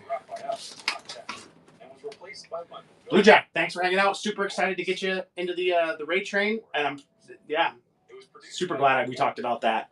And thanks. I hope you have a great night. The season was animated at Daiwan Animation Studio. David Wise did not return, and he was replaced by Jeffrey Scott as showrunner. Jeffrey had to close. What time is it? Oh boy, yeah, I'm gonna have to go to. I have to go to bed soon, because otherwise I'll end up with a headache again tomorrow. But we could probably do another 45 minutes or so. Carter was also written out of the show by the end of the season. The Turtles were cured of their secondary mutations, and after defeating Lord Dreg one last time, Master Splinter graduated the Turtles, as he considered their... Oh, dude, I'm so loving The series ended on November watching these 2nd, bots try to invade our server, with a run of 100. because it's one of those things that, like, However, because the final season didn't air in dude, I love it. I got no notes. many fans I got no fucking considered notes. it a lost season. Not a single note. With the last CBS Action Zone show off the air, CBS... I have nothing but positive things to say about it. The only thing that, you know, and you can take it or leave it. It's not a complaint, or it's not anything. It's not going to do hardcovers, but that makes, you know, I can do, you know, it'll do trade paperbacks, which is great. But like, I think, like, if I were to try the director's cut, let's take a look. But at the end of the day, However, the reality is that the show had run its course. what, you know what I mean? Not a big deal, because I can still display it there if I want. I just need to be a little careful when I do, which is fine by everyone, you know. Which meant that the show would go completely off the air. It does. Yep, I tested that. It's not like the USA Network had. But like I said, man, you know, it could be one of those things where if you adjust it, and I think this will be the case, if you adjust it to work with hardcovers, it'll have too much lean, like, and kind of, you know, when I'm in New Hampshire, maybe it'll be different. But the further back you go, the more glare, I think, because the light is actually above. I can change the lighting here in an instant, but dude, like I said, honestly, no notes. Like, there's not a stand out there that's gonna, you know, hold everything, you know. And if it is, there is, like, it probably sacrifices a lot as far as like quality and like stability of design. Fans also use the group to trade VHS tapes. Dude, honestly, I don't want you to. I think it's good. It's good the way it is. I said, I think if we do it for hardcovers, you know, you know, it won't hold an omnibus either. But who gives, you know what I mean? Or like a volume 2, like some of the bigger collections. Like, we don't need to account for that though. You know, if I was sitting on a ton of trade paperbacks or hardcovers, maybe I got like 5 or 6. We're not going to make adjustments for that shit.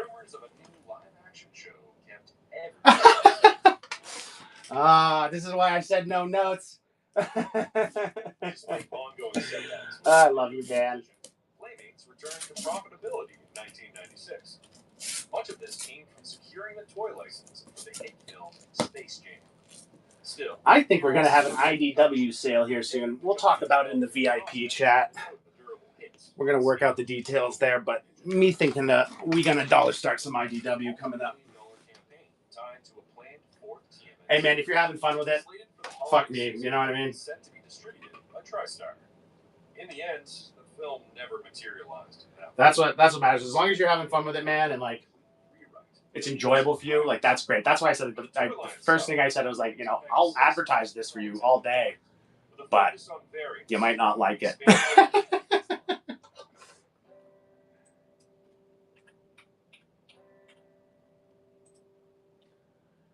But it'll be great, you know. When if you do, you know, have the hardcover one too, it's like I could run all the bigger stuff, and then like if the lean is too much and there's too much glare from the overhead light, then I could always, you know, switch back to the old stand. You know, it's great. I've got a bunch of Eastman covers from IDW. Or were you talking about signatures? I've got like I've got some from Volume 6, and then I also have Volume 5. The studio wasn't publishing anything at the time. Oh yeah, I can show you. By 1997, Mirage was reduced to Peter Laird and a handful of artists in Northampton. Peter and Jim Lawson released a new graphic novel, Planet Racers, under a separate imprint called... Here, let me try to run through that real quick with you. It was located in a separate office. Through his Zarek Foundation, Peter also awarded a grant that year to Jean Lou Yang for Gordon Yamamoto and the King of the Geeks. So we got some exclusive covers. For instance, actually that one is layered. My bad. We got some exclusive, but then we also have like this is the second print, number 2. And some of the second prints for the IDW are hard to find. I think you already saw this, but the number 3. Kevin had no choice but to start selling original art. Like some more exclusives. Like this is a Eastman rough for 24. That's exclusive. The Jetpack Comics. And then in some of the bigger, the little bit of the later numbers, we got some more Eastman covers. Like for instance, 46 and 47. I love the 47, man. Along with Kevin's shares and interests, which by then had little real value. And then, like I said, I've got some of the later issues, like this, the issue 150, the end of Volume 5. That's an Eastman.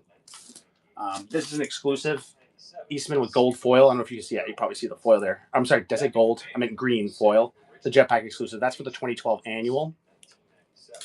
This time, as a tie-in, the Metal Mutants line. In the story, the Turtles donned a magic Halloween armor special. Using another Secret History of the Foot Clan, and I do have, I think, 1 through 4 Eastman exclusive connecting covers for that. This marked the end of the Turtles manga and anime for the remainder of the 1990s. But yeah, and I've got, let me know if any of that interests you. I've got some Eastman covers for Batman Ninja Turtles. I think I've got 3, 4, 5, and 6. If I'm not mistaken. The characters for a live-action show. At the time, I'm sorry, I'm not looking at the chat. Give me a second. Kids programming block on Fox. Saban and Fox Kids. And then I've got a bunch more over here in this box here. Well, let me check and see if that interested you first. Despite the declining popularity. Okay, were you trying to do? Were you interested in Volume 6 as well? Or I guess you probably were. As usual. But I've got like 111. That's an Eastman. 112. That's an Eastman. They wanted a new spin on the franchise. So I've got some Eastmans through the 100s. The Pride one there for 117, or for number 117. I love this 123, Casey. But according to legend, they demanded that it be a girl. 126, Punk Frogs. Yeah, let me know if that sort of stuff is, if you're interested in any of that stuff. And I've got more. Like I said, I got more in the hundreds. I've got Volume 6 Eastmans. I've got, like I said, I've got the Batman Ninja Turtles. As Kevin expected, the concept of a fifth female turtle that got separated from the rest at the moment of their mutation. And I have, like I said, a ton of different exclusives that are Eastmans. So let me know if anything is like that. Like I've got more exclusives. Like I said, that's for number 50. That's a rough Splinter. Kirby was Donatello's counterpart from another dimension. By the end of the movie, I've got some harder to find second prints like this one, number 19.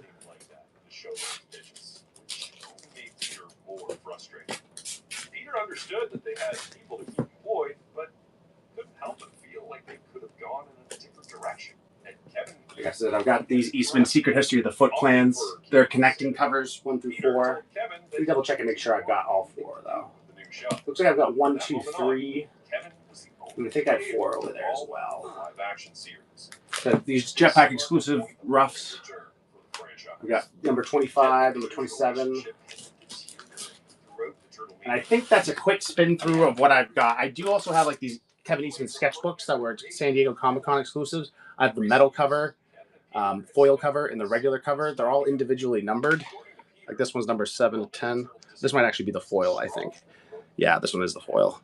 But they've got Eastman rough sketches all on the inside. I do also, I think I said this already, but I have the artist proof for it, which was pretty cool.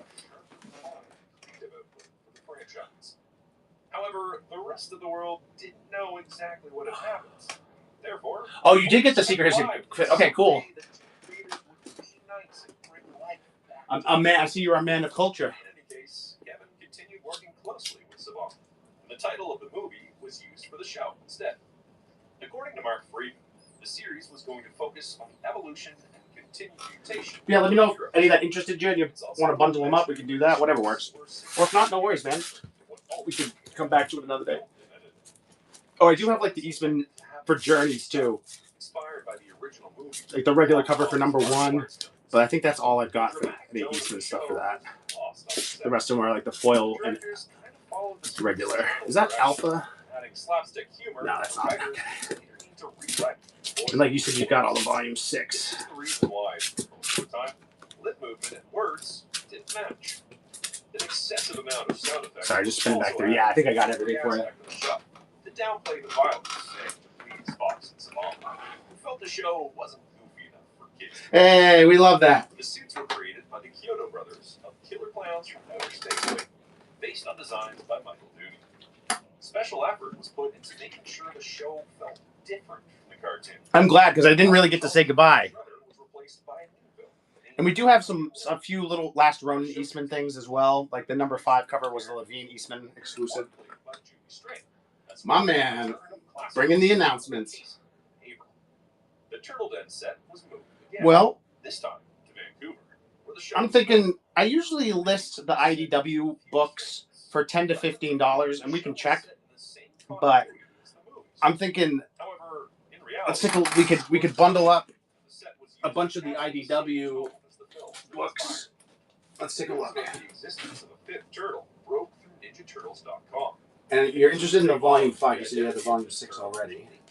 Let me take a look. Do you have? How are you as far as the hundreds are concerned?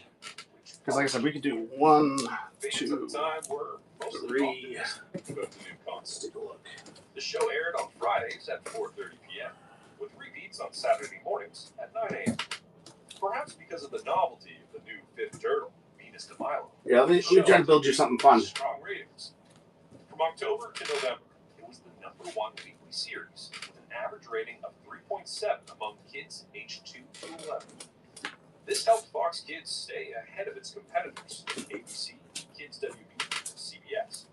At least for a while. But keep in mind, these numbers. So this is 1, 2, 3, 4, 5, 6, 7. During the first weeks that the show was also #1 on weekdays, beating all competition, including Nickelodeon and Cartoon Network. However, it's unlikely that this situation persisted over time, for reasons I'll explain later. 8, 9. According to Fox, their #1 show was Ultimate Goosebumps, the 5.5 rating. Fans weren't all positive at the time, but they were hungry for more Ninja Turtles. And this show, with all its lip-syncing failures and crazy sound effects, won them over. As usual, across. Here's what I was thinking, dude. But it wasn't as effective. So these are all listed for between $15 and usually $20. I can double check them. We can double check the prices and make sure too. But 1, 2, 3, 4, 5, 6, 7, 8, 9.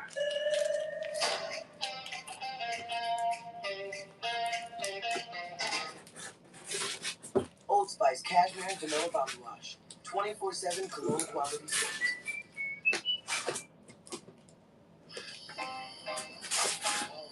Yeah, I went down, but now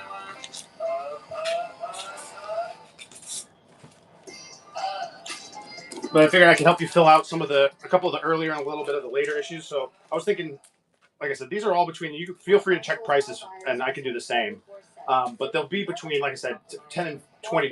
A lot of them are like 15. 1, 2, 3, 6, 7, 8, 9, 10. So I got 10 books here. I figured 10 books for $100, and that includes 46. And if you already have any of these, let me know.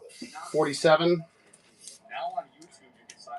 150, and like this, and then some of the later issues. So 150, 147, 142.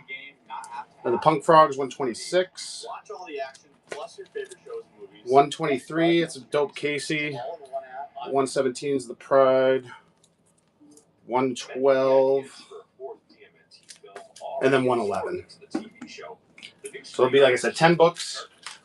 They'll all range from between $10 and $20 on there, and we can check it out and see what kind of savings that is. According to rumors of the time, drew inspiration from the city On the of stand, the Warsaw Casey comics. one.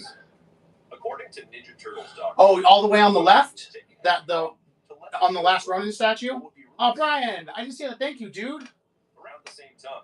Plaything Dude, you Magazine rock, man. reported that Okay, Uncle several Squatch, what did you need? Pictures 47?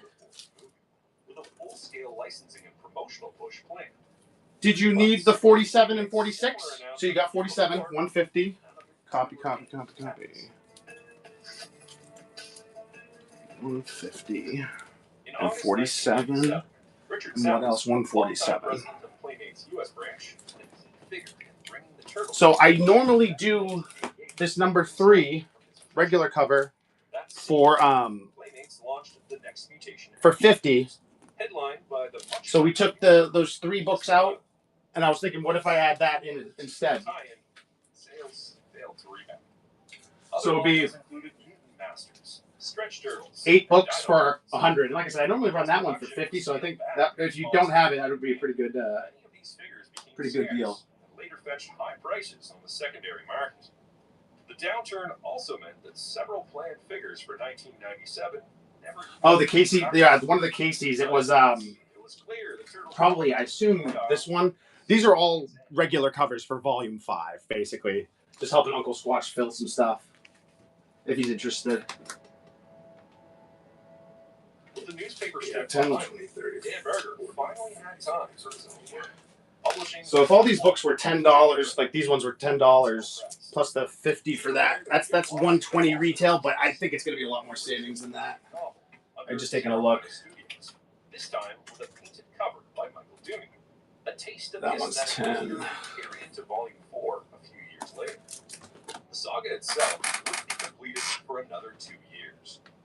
Meanwhile, yeah, like Comics, this one's sales for the 15. book were so low that around issue 15, Gary and Frank started feeling like every issue. Oh wow, that one's 20. Okay, yeah. Internationally, the So Turtles 15, feature 20. Donalino stopped being featured, ending a 4-year run of original adventures. Meanwhile, Yeah, that one's online rumors 15. spread faster than ever thanks to the growing fan communities on AOL, CompuServe, Prodigy, That and one's 10. mentions of the 4th film quietly disappeared from NinjaTurtles.com, opening the door for fans like Andrew Modine to That pitch one's their own 10. screenplays, only to learn that no studio had genuine interest in producing a new That one's TMNT. 10. Yeah, so about I think 3 or 4 of them were $10. One of them was a $20, and then the other one were 15. So definitely more savings on there. So the other ones were kind of run through real quick. There was the 117, 123, 112, 142. Let's see if this will work. Okay. 126, 46, 111, and then that's the other 7, and then the cherry on top will be the number 3. And again, if you prefer, I know some of the second prints are harder to find. If you prefer to do like the second print, number 2, let me know. I just figured you were probably looking for first print B covers. That same month, Fox Kids Worldwide announced it was adding 10 new kids shows for the 98-99 season, and it would be extending existing shows like Power Rangers in Space and Ninja Turtles: Next Mutation. Around this time, NinjaTurtles.com started teasing changes for the upcoming season, with one character not returning. Saban was also in the eye of a storm of its own making. The screen actors. But yeah, if you're good with that, or let me know if you want to make any adjustments. I'm good. I'll build a listing for you. I'll list out all the books. It'll just take me a minute if you don't mind. This was the main reason they couldn't retain talent from more. You have 126. And it was likely a problem Next Mutation would have encountered had it been renewed for another season. There are many versions of what happened next, but the commonly accepted narrative is that Saban was producing a show for which they didn't own the characters, therefore had limited revenue compared to other franchises. To complicate matters further, the show was Let me see what else we got for you. and by the end of its run, ratings had a notoriously steep decline.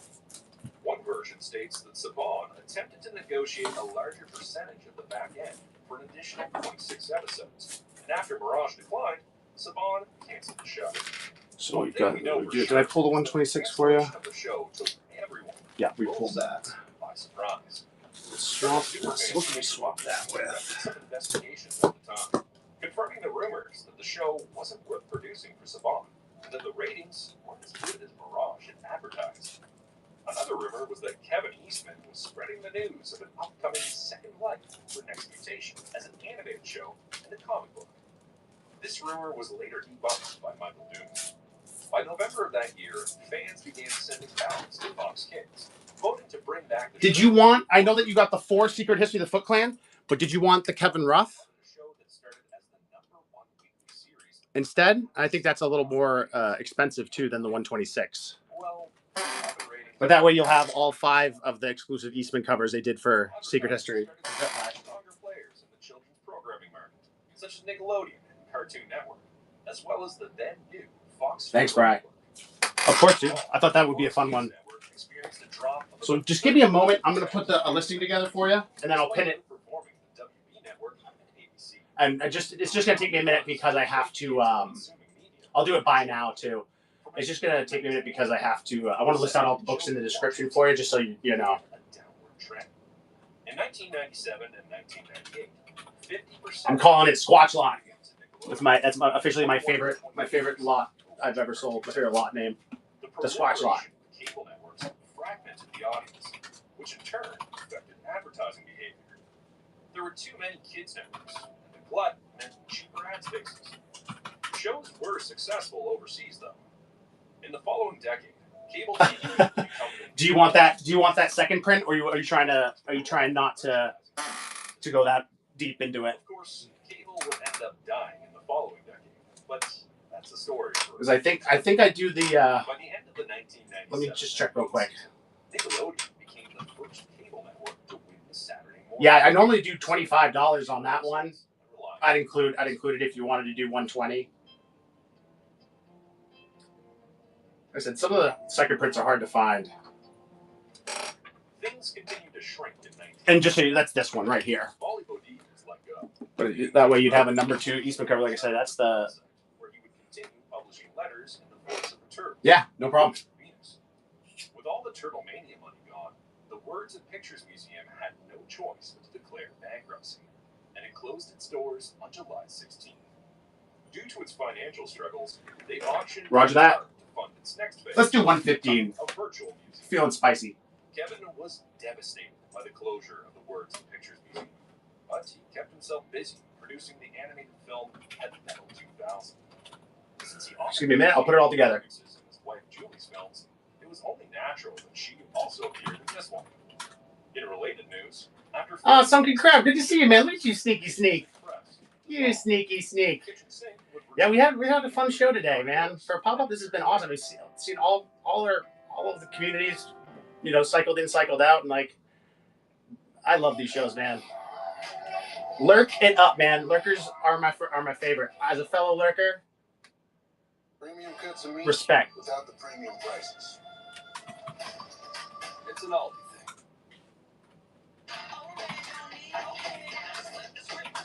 Tech that lets you be you. How it should be. The Hyundai Tucson. All right, Secret History. Here. 2250 Hyundai cash on a Tucson. Or lease for $239 a month. Visit 112. today. 3. 117. Yeah, try to dish out some good deals today too. 6. Hello. I mean, Leo's working hard. Okay, I'm just sorry. I'm doing a show. Sorry. He's working hard, keeping him dry. Only I didn't know she was home. Pampers has a Keep Dry liner to keep his skin drier. Pampers, #1 brand for sleep. Now. Yeah, man. Absolutely. Back at Comics, low sales were the reason for canceling TMNT. What do we want to do for this? We'll in do. October 1999. By the end of its run, the book was selling half of what it needed to break even. All right, we're gonna pin it. Well, let me just run through for your video receipt too. That should be up there for 115 for you. So you got your second print, number 2, the number 1 rough for History of the Foot Clan, 112, 123, 117, 3, 146, Toy line to sustain it. Apparently, 111, was interested in taking and 142. All Eastman covers. keeping the creative team in a number, but nothing came of it. Gary wrapped the last issue, closing as many plots as possible. Let's see if I can get them to stand. Or the next creative team would take over the story in the future, give it a proper end. This would be the beginning of a very long story that will resume in a couple of chapters. For the first time since 1984, there were no new TMNT Comics, shows, or movies. Yeah. Like I said, I think we probably got close to like 30 to 40% off for that too.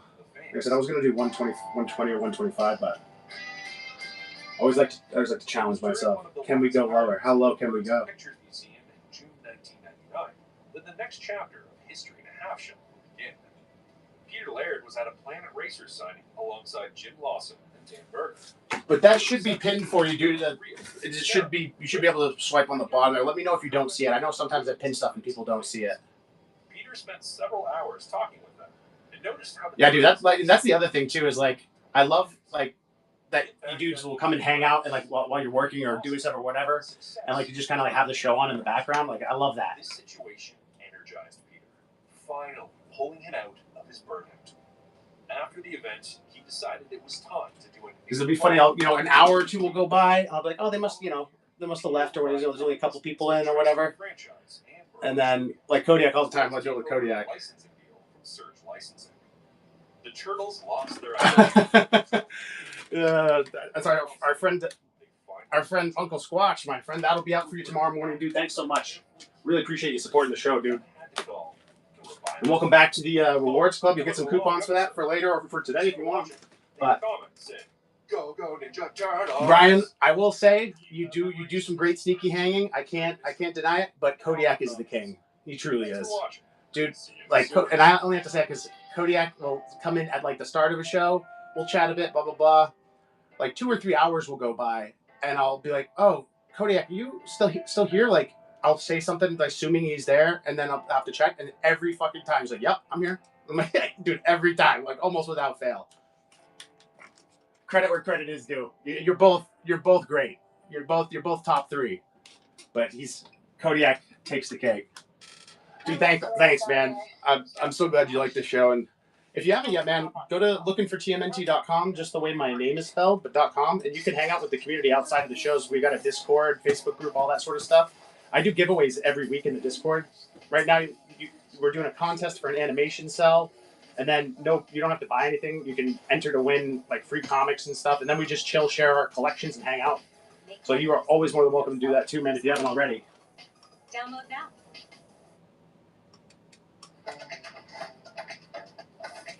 But yeah, man, thanks a lot.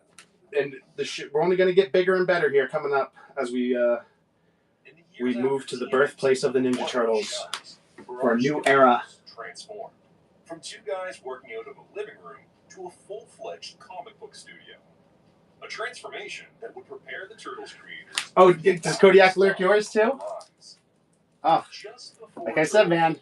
Comics had to survive the and it'll be one of those things. Like I'll say to myself, he's not there. It's been 3 hours. I haven't said anything. And every time, man, he's there. Or like, the show will slow down. No one said anything for a while. Kodiak's probably working on something. And I'm like, all right, we're going to end. And like I said, almost without fail, Kodiak's like, hey, great show, man. Good to see you. Blah, blah, blah. I'm like, dude, you're fucking still there. Everyone by surprise. The comics unexpected. Yeah, dude, I love that. I love that. Garage Studios, expanding their team and launching a whole new line of indie books. Each one hoping to become the next. And that's what I mean. Like that's. And it supports the show. Like people, I think sometimes people don't realize that just being in here and chatting and like watching, having viewers, like all that stuff helps the show. So like that's, I mean, don't get me wrong. I'm a little selfish. I just like having people to hang out with. So that's why I kind of run it the way I do. But there's that other added, side effect that it does actually help our position in the algorithm to have that. So like I said, love that happens, and anything I can do to make things more entertaining during those sort of like lull periods where we're just, hanging background noise, let me know. That's why I have the TV on. so you guys always have a little something to listen to, other than my fucking Thankfully, the comic was still drivel. selling well, giving them the leverage to be selective when choosing new partners. That's why I used to check all the time. I think I kind of got it figured out, but I used to check about the TV levels all the time. And I didn't do it today. But I usually put the closed caption on too to for our non-audio friends who are hiding from their wives, etc. Now let's talk about a game changer in this story: a licensing agent named Mark Friedman. Mark had been in the licensing business for a while. He'd learned the ropes working on major properties, learning how to help launch toy lines like G.I. Joe, and developing animated series like The Flintstones and Alvin and the Chipmunks. But then, Mark went freelance, and without a big property to represent, he had to settle for consulting gigs, none of which paid the bills. Desperate, he even started waiting tables on the weekends. Oh, this guy's got me all excited. Check out this new stand. Isn't that fucking wonderful? Mark began hanging out in game stores, and that's where he discovered the surprising depth and complexity of tabletop role-playing games. That experience would come in handy sooner than he thought.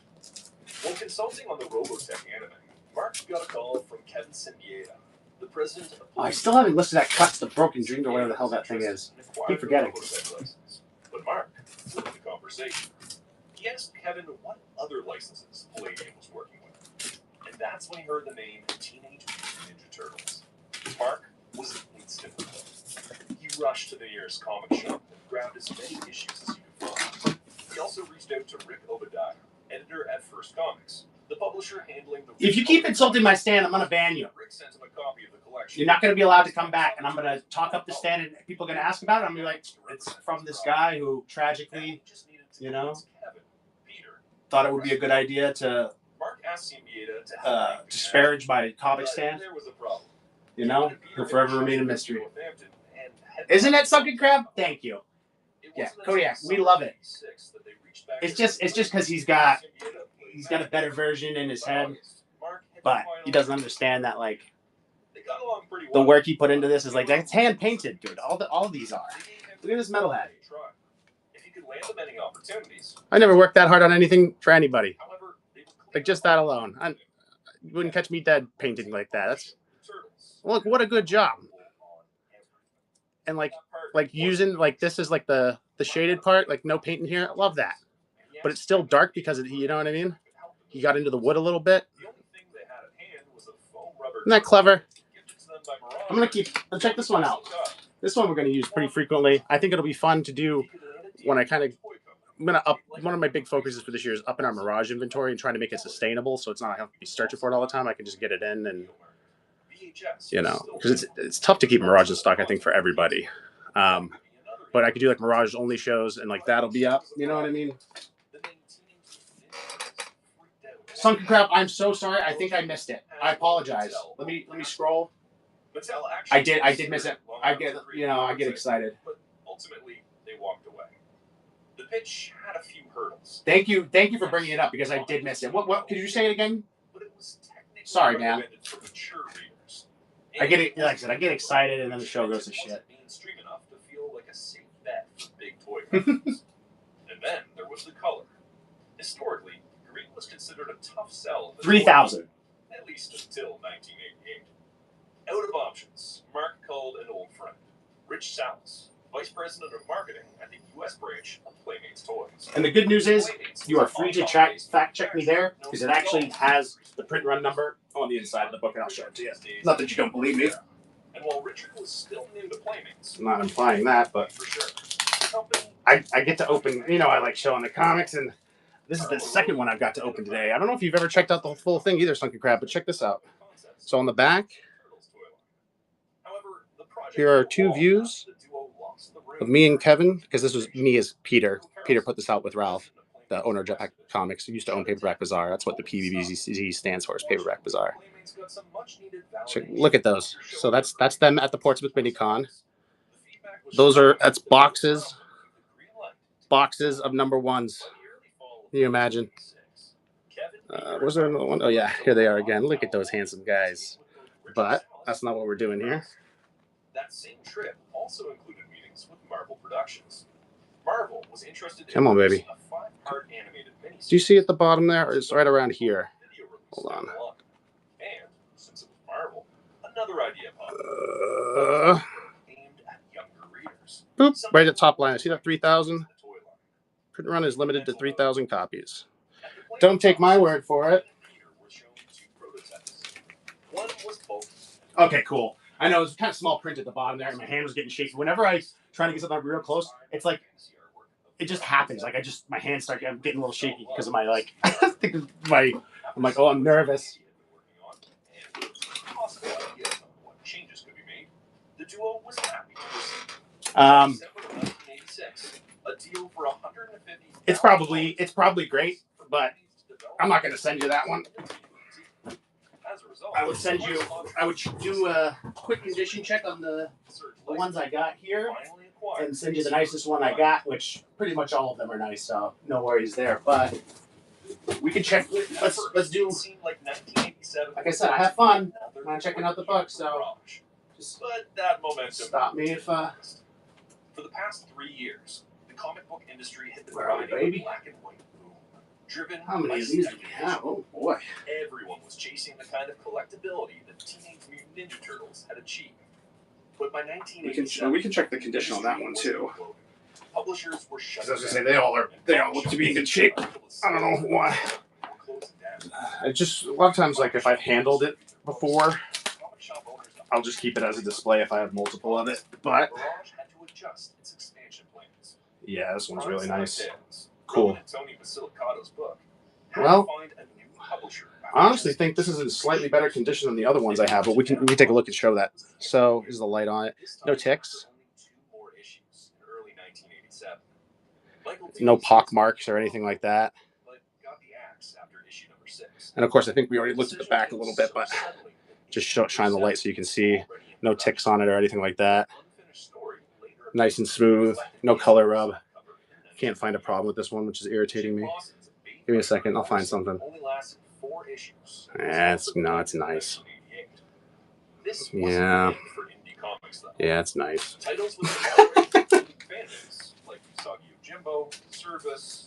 Sure am. I think we should do that one because the other 3 I found, they do have like a slight like this weird.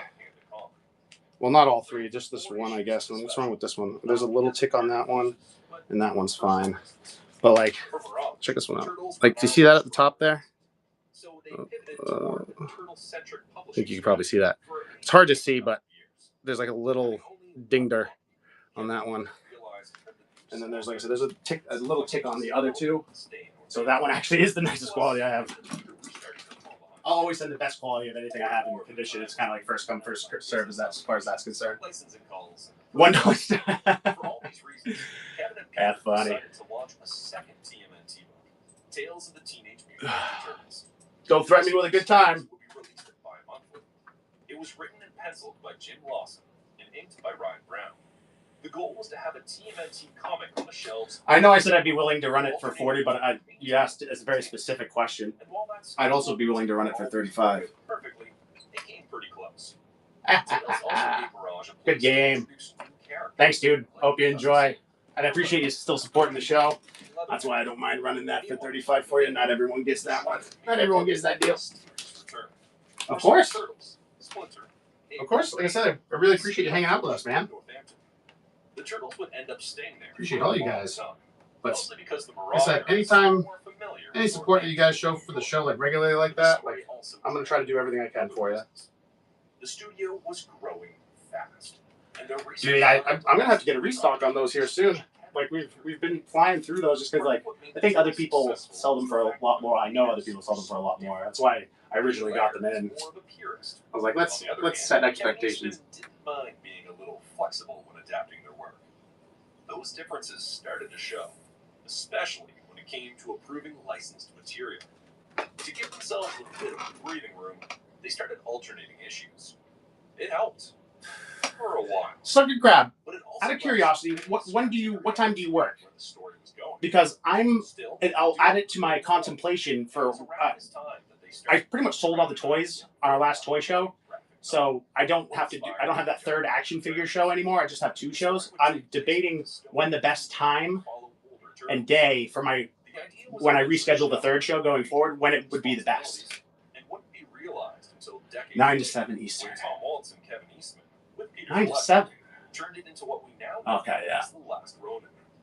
So, all right, that's good. Because I was thinking about making it a late night show because I don't really have any like late night shows. We got Saturday morning. I think that covers us. We got the Monday night, but it starts at 4:30. It's kind of a midday show. I want to do it like a late night like this, like 8, 9 o'clock, and I'll pick a day, maybe Sunday night or Friday. I was thinking Friday night. By the end of 1987, Barrage had released 2 anthologies. Yeah. that opened the door for Yeah, Kodiak. play in their universe.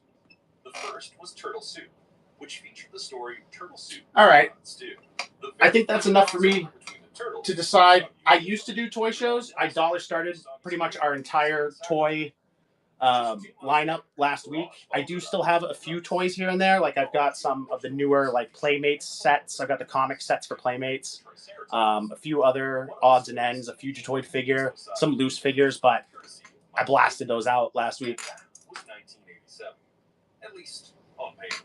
Yeah, dude, that show was one of the legendary ones. Kind of like the dollar slab shows. The real pressure was coming from what was happening with the toy line. And Like just the word of mouth, like effect of doing those sort of shows is like well worth it. People don't. I don't think I ever ran this. Understand organic growth very much. Turtles toys. So it was but mostly new stuff. So like it was like a lot of people, and basically I did it because we always run in the comics category, but none of the action figure people really see our shows unless they're specifically searching for turtles, and even then sometimes you get buried. So I wanted to run a show for it was like the last 2 or 3 months in the action figure category, and we got a ton of followers off of that. Just basically, like when I do comic shows, we'll usually get, if I'm not doing giveaways and stuff, like 1 or 2 followers a show, maybe more if we're pushing it a little. But like every action figure show I ran was like 10, 12 followers, just because they're like, who is this guy? I've never seen this guy before, kind of thing. Yeah, I sold out of most of my NECA, man. The only NECA thing I have, which, you know, is this Fugitoid figure. And that is the only one. I got this thing, which is really cool. I never run it because I don't want it to sell, but it's this, check out this Raphael, Iron Studios. And I'm just kidding, I have run this during the toy shows, but I think this is like, you see us stomping the Mauser. That's so cool. No one ever asked about it, and I don't talk about it. One of the earliest ideas for the line was a theme of humans versus mutants. Brian, so those, if you look up there, that's a Mezco set. So that's, oh, Casey got turned. Mezco is a toy company. They do really good figures. I got a Casey Jones exclusive from Crew that was that I love. But yeah, they're the Mezco turtles. They come with a ton of different customizable parts, like their arms and stuff. Like originally I was gonna set them up. I'm pretty sure you can set them up like to look like the #1 cover where they're all standing on the roof, that iconic cover. But I just set them up how I thought they looked cool. This one had a story behind it too. The idea was that Master Splinter had learned to communicate with an ancient ninja man. Well, yeah, man. If you want that Fugitoid, let me know. As far as the NECA Fugitoid there, if you want that, let me know. I can cut you a deal on it. Serving as a teacher, an advisor, and a judge. So they're redoing those Mezco turtles. Okay, that was a little bit. That's one of the only toy things, like toy sets, I've ever bought at like full price. I think it was like almost $100 or something, or maybe it was a little over $100. But it's worth it. And what I like about Mezco is they don't do, at least on the stuff I bought anyway. Maybe I'm wrong for their whole line, but they don't do like sticker seals. Like the boxes are made to open, display, and then pack back up without damaging the box, which is awesome. No stickers, none of that crap. I think I've got him listed for $50. But we can play. What do you want to pay? I'm in one of those moods. You want to play a game? I'm like the Saw guy. It's not a guarantee, but we can play. What do you want to pay? And then you could win. Uh-oh, Kodiak's anxious. We made him anxious. He doesn't like this game. How was it decided which turtles would get which color? Peter had ideas. Leonardo would wear blue, a regal. Look at the time. What do you mean look at the time? Fucking 4 in the afternoon where you live. The red, because it was I like how I just say random times. Its range and passion. Michelangelo would get orange because it was, in their words, We gotta think of a deal. You want to pitch it with a $17. attributes that match his personality. You're already at free shipping, right? Purple, a color Peter Yeah, you should. associated I think you should be. with priests, as this was the journey the character was going to Oh go shit! What do we got? That line of stuff. Do you want to choose violence? A moment. I run this for 40 normally, Michelangelo almost but ended up with each other's colors. I'm feeling, like I said, I'm feeling spicy today. You could choose violence and learn. And like I said, if I run it for 17, someone else bid you. I don't know what to do. But or we could run it for, like I said, where your shipping's at. I don't know where your shipping's at, but you could learn how to hurt people. That's always fun. However, according to John Handy, the real reason was I have never heard of Heat Boys actually. Tails would break too easily. This mandate But Sunken Crab, so that's one thing we could do. Like I said, I have that listed for 40. It's a pretty good condition. It's definitely been read though. That would inspire future releases later. To help bring the world together, Carl Aronian What about John Schultz and John Besman from a company called Pangea. let me see. Their job was to craft a simplified backstory that would be printed on the toy packaging. The now iconic logo was created by designer Louis Sola. Paired with the bold packaging, it gave the line a visual identity that stood out from everything else on the shelf. On concept designs, What do you think? You think of more Mirage or IDW? like Harold McCarthy, Colin Bailey, and eventually Mark Bailey, of Masters of the Universe fame, Ooh. helped carry the line across. You know, I love paying what do you want to pay, Departure. On the and I might lose this time, which is fine. Turner focused but on heroes, That figure is actually consigned with me, so I don't have a ton of wiggle room on it. I probably have to have 35 be the floor, which if you don't want it for that, I totally understand. Like I know that's NECA. Well, I think they're actually more expensive than 35 now, but that's the old retail. But yeah, that's actually one of my partners, part of one of my partners' inventory. So I don't have anything that's mine. Usually I've got a ton of leeway with. But there's a very few things which some of those toys are. Because toys are, the margin on toys when you're buying new toys is miserable when you're a retailer. So unfortunately, the toys I have left, I don't have a ton on it. It is not the. You're talking about the. I'll pull it back out. It's not. It's just from the regular line. What's interesting though is it's #1, and so I don't know what set that's actually from because I highly doubt that the Fugitoid is the first figure in the line. So this might be like the second line they did, where because you can see like coming up as Casey Jones, Krang, and Renette. But yeah, it's just like a regular, kind of the regular box ones. I don't know how else to put that.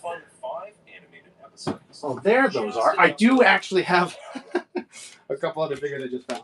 Now, this is where stories start to get a little fuzzy. There are a few different versions of what happened next. Yeah, let me know what you think about 35 on that. And like I said, no worries if not, man. I do more for you if I could. Arranged a meeting with Fred Wolf of Murakami Wolf Swenson, or just MWS from here on out. Okay, let me take a look at the Discord here. Oh, Kodiak, I just saw that stand. I'll come back to that. Oh, I have seen these. Those are badass, dude. They're like fucking Gundams or Zoids. Initially, MWS reached out to animation writer Chuck Lorre. Yes. Yeah, Kodiak, that thing is badass. But he wasn't available. Still, Chuck ended up writing the lyrics to the now iconic theme song, and even provided the spoken bits. What's Blue Nose Designs? Is that what you're calling your company? Mandel, aka Miles Doppler. They pulled the song Or is that one you made for someone else? With a $2,000 budget. By April of 1980. If I'm serious, I'm always serious. We never joke over here. Little Rudy J. Zamora, son of legendary animator Big. No problem, Uncle Squatch. I'm sorry we couldn't reach a thing on that. Like I said, there's very few items in our inventory that are like that, and it's kind of the reason I don't don't run those toys very often. I kind of like wait for people to find them if they do. It's just because like I just don't have a ton of room on them. Like I said, I mean, the margin on toys is like less than 50%. I'm sorry, more than 50. Less than 50% for most retailers, and so it's tough to when I'm not buying them like used. If I'm getting them new from a partner, it's hard for me to like I said, I probably shouldn't have even done 35. because I looked at the price tag he had on it, and he was selling it for $45. So. Exaggerated their personalities to make them more recognizable for the younger audiences. And perhaps his biggest contribution was. But I totally get it, and I could always shoot him an email and see if he'd be cool with that. But it's, I figure it's no love lost. You could probably find that figure pretty cheap around. But Fred Wolf liked it so much. Oh, Kodiak, that's cool, man. Turned into a catchphrase on the show. David also. Yeah, I do. I do. I used to. Like I said, I had a ton of new figures. I run the toy shows, but probably gonna settle back into comics. We'll do toys again someday, but it'll be when I buy a massive lot from somebody or something. But yeah, man, I appreciate your understanding there. Like I said, try to do what I can, but sometimes, well, not sometimes, pretty much. I can run the slabs for $1. I can run a lot of my toys for $1, but when it's one of my partners, I don't want to get in trouble. Picture big old PC. Yeah, that would be dope, dude. And some crap. I'm sorry, dude. I am willing to. I'm always serious. There's never any joking around over here, and I'm willing to do what. Yeah, I'm willing to work with you on the Volume 2 Tales. Did you want all the issues that I have, or did you have specific ones you were interested in? Or would you talk about for the $17? Which Volume 2 Tales? What Volume 2 Tales was it? Strange toppings on it. Now, officially, the first 5 episodes were written by David Wise and his then wife, Patty Howard. However, yeah, I know I do fuck around a lot, but when it comes to the business side of things, like I usually don't. I try not to joke too much, unless like I know the person is going to get the joke. I made that mistake earlier on. I was like, nah, I don't want to sell that. And they're like, okay. So I'm like, it's listed. Of course I want to sell it. At the time, Peter was working on the Cops animated series. But what Volume 2 Tales was it? I probably have no issue. Standout contributions was the storyboard for the theme song intro. Well, what one's your favorite, man? Did you just want the earliest issue I have, which I think is 3? Perfectly with the music. He actually shared these stories. Like, did you want 3? Because that's the earliest issue. But if you had a favorite cover, like I totally get it. If you like the one where Raph's stabbing this dude, that's a Lawson. Oh, swing and a miss with the number 3. Damn. However, some interesting elements were lost in the adaptation. In a great episode of the Turtle Tracks podcast, hosted by Brian Van Hooker, Barrage staffer and writer Paul. This one seems to be a popular one. What about doing the 18? According to Paul, the original pitch was for April. Do you want 18 or do you want 46? Because I was thinking that we do 18 just because a lot of people like this is a very popular. For people who know about Tales Volume 2, this is a really popular cover. The other one, it's cool. It features the stabby stab, but you don't really have a turtle on there. Plus, I think this one might be more expensive. I don't know which is more expensive. I didn't look at that. Unlike April, Baxter there you go. Been depicted as black in the original comic, but the same animation rules applied to him.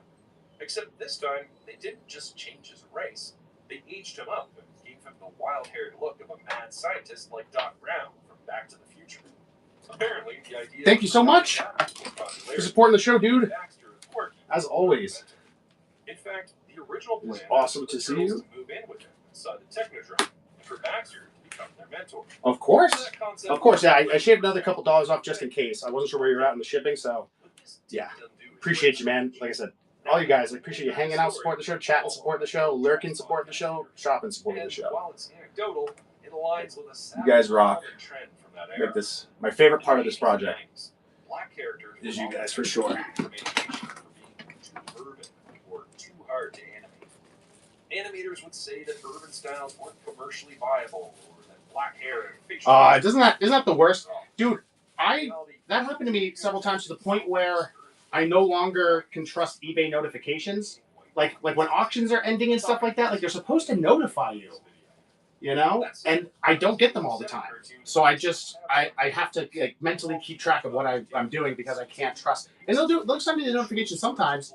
But not all the time. There were also incidental black characters so, you know. But none of them were leads or even supporting characters. Meanwhile, without Fred Wolf's involvement, Zach Finley hired animation director Sue Blue to cast. Push notifications are probably like the number one way in the modern world.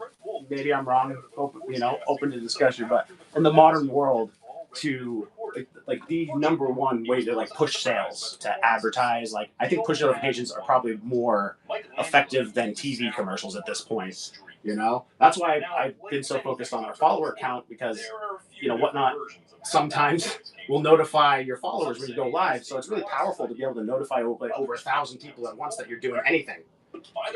So same thing with like the bookmarks and stuff, but I really stress the followers more than the bookmarks. Bookmarks are temporary.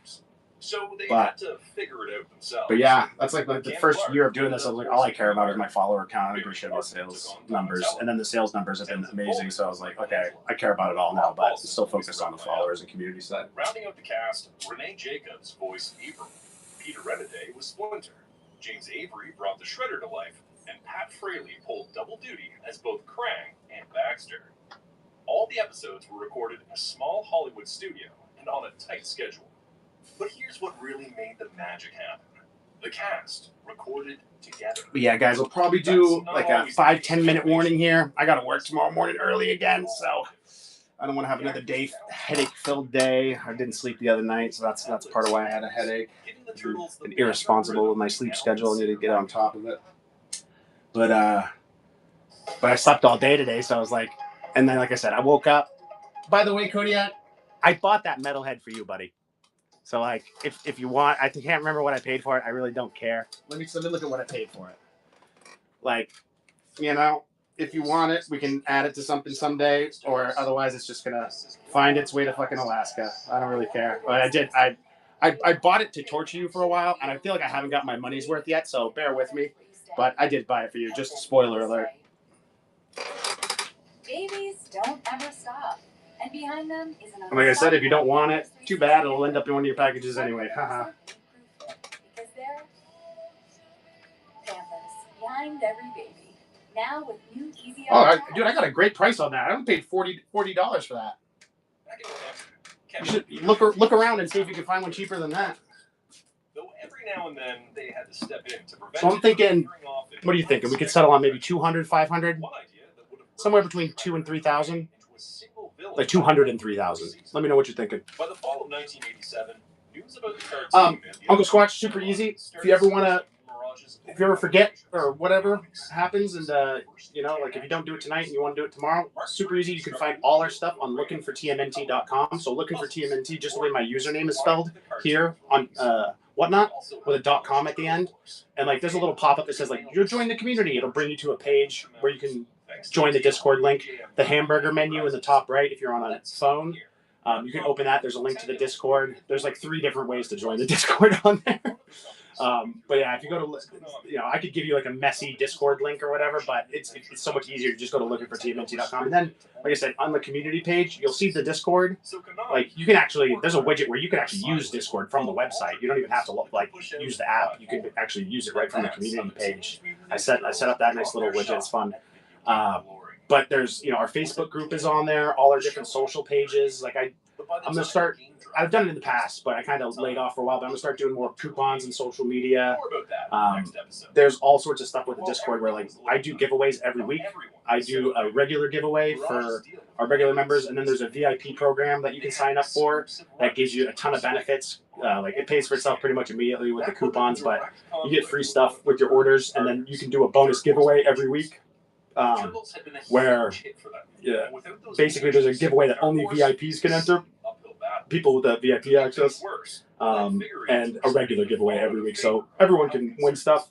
But there's kind of a whole nother ecosystem or level to the Looking for TMNT project on Discord. But like I said, we're pretty much on everything: Instagram, YouTube. Like right now, we're live on Facebook, YouTube, Twitch, and Discord. So a legendary Japanese studio. We be out there. But yeah, man, looking for TMNT.com is the best way to stay connected with the community anytime if you forget, or like I said, if you don't do it tonight, want to do it tomorrow or the next day or whenever, you can always go there, and I'll always have I always try to make it easy for people to connect. Every commercial dropped at the same time, just days before the show aired. The Turtles were inescapable. The 5-part miniseries premiered Monday through Friday. All right, we'll do a little 5-minute warning here, guys. Right in the middle of the winter holidays. This is getting to be my bedtime. Kids were at home, which considerably increased the potential audience. Just like the comic had done a few years earlier, the bizarre title grabbed attention. But this time, it was national. The spark that would Awesome show today, guys. had officially So great hanging out. For Kevin and Peter, it was surreal. What began as a parody between friends had evolved into something much, much bigger than themselves. Ha ha! Cheesy, fuck you. Yet now, Oh, fuck that. Fuck you, buddy. since the You ain't lying. someone You ain't lying. on the Daily Show. But fuck you for saying that, yeah. And with only 5 episodes in existence, it took a few reruns Yeah, you ain't lying. to latch on. Guilty as charged. Eventually, Guilty as the charged. show started building momentum, enough to convince Fred Wolf that they needed more episodes. Yeah. Of course, the plans wasn't quite there yet. Their toy was months away, set for a summer 1988 launch, with maybe a few early releases in the spring. From their perspective, they'd already Hey, spent I a appreciate lot the of help, time man. I need all the help I can get, and product on shelves. They were you know, skeptical, but Fred wanted to do more. that's included. What the? Why are all my mask variants gone? The original miniseries, That's giving whack. them more leverage to keep things. I gotta figure out what's going on With there. that, MWS started hunting for Hold funding to on. produce 13 more episodes. Your boy looking forgot the relistings again. Full-fledged series. Fred's first stop was Group W Productions, the TV division of Westinghouse. They were interested, What? but not sold. Compared to other shows like What? Masters of the Universe, TMNT looked a little too expensive. Oh my god, I sold a whole set of them and didn't relist them. Fred didn't I'm get so good at this it. They took all job. 3 major networks. After all, the Turtles had already been tested with kids, but none of them were interested. It's so simple, and They yet didn't think the show was strong enough to claim a Saturday morning slot. Yeah. Fred I'm not leaving. International Yeah. eventually circled back to Seriously, This time, he pitched that's one of my favorite gifts of all time. Is the show goes on. Like, show goes on. off the production cost. It was a Awesome, dude. Let's give you the hero's welcome. covered yet, but he was banking on another project landing. There's a lot to explore and discover in there. If you need help with anything, don't hesitate to ask me, or any of the mods can help you. I think I've acquainted them all well with Discord at this point. There were no network execs breathing down their necks. Bunch of fucking which noobs. meant more creative freedom. But on the flip side, they had to sell the show station by station, all across the country, just to make sure there was enough coverage to fuel toy sales nationwide. While Toei Animation is often attributed with the production of the first 3 seasons, the second season credits tell a different story. According to the credits, they were all animated by A1 Productions, a South Korean studio best known at the time for... Yeah, Uncle Squatch, if you check out like the giveaway channel, you'll see there's like giveaway posts where they've got like a little celebration, like a party hat with confetti. The only requirement to enter the giveaway for this week is you have to have sent 3 messages. Basically, I try to make it so it's like they have to have sent a few messages a month kind of thing, to make sure that it's not a bunch of bots entering, you know, like they actually have to say something, and it helps people also who are shy or whatever kind of introduce themselves to the community, motivates them to do that. So after you send 3 messages, you'll be able to click that emoji and you'll be in the giveaway. Like basically that bot at the end of the giveaway period will randomly select a winner, and then I just send it. Like I said, no purchase necessary. You don't have to pay for shipping. I got it all.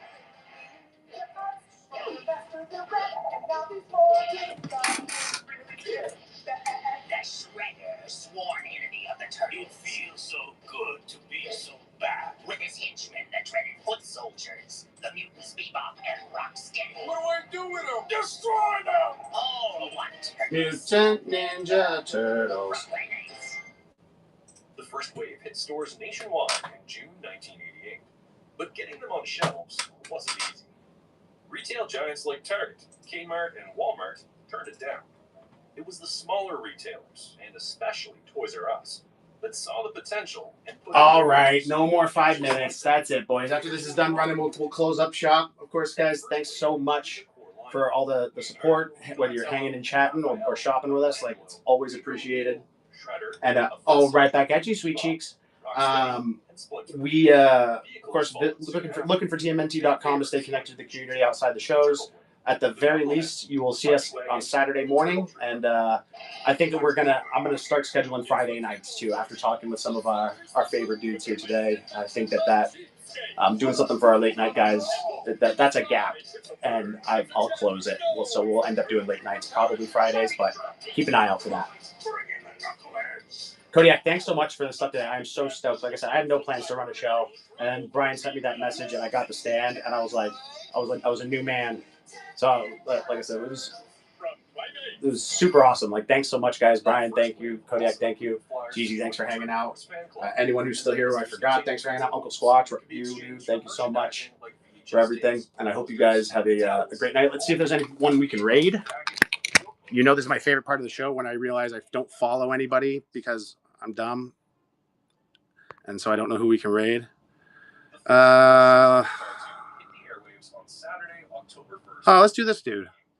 David Wise, who helped shape the tone of the show from the beginning, plotted the first story arc. But after that first episode... All right, guys, we'll see you on Saturday morning. Jeezy, right back at you, dude. Stay real.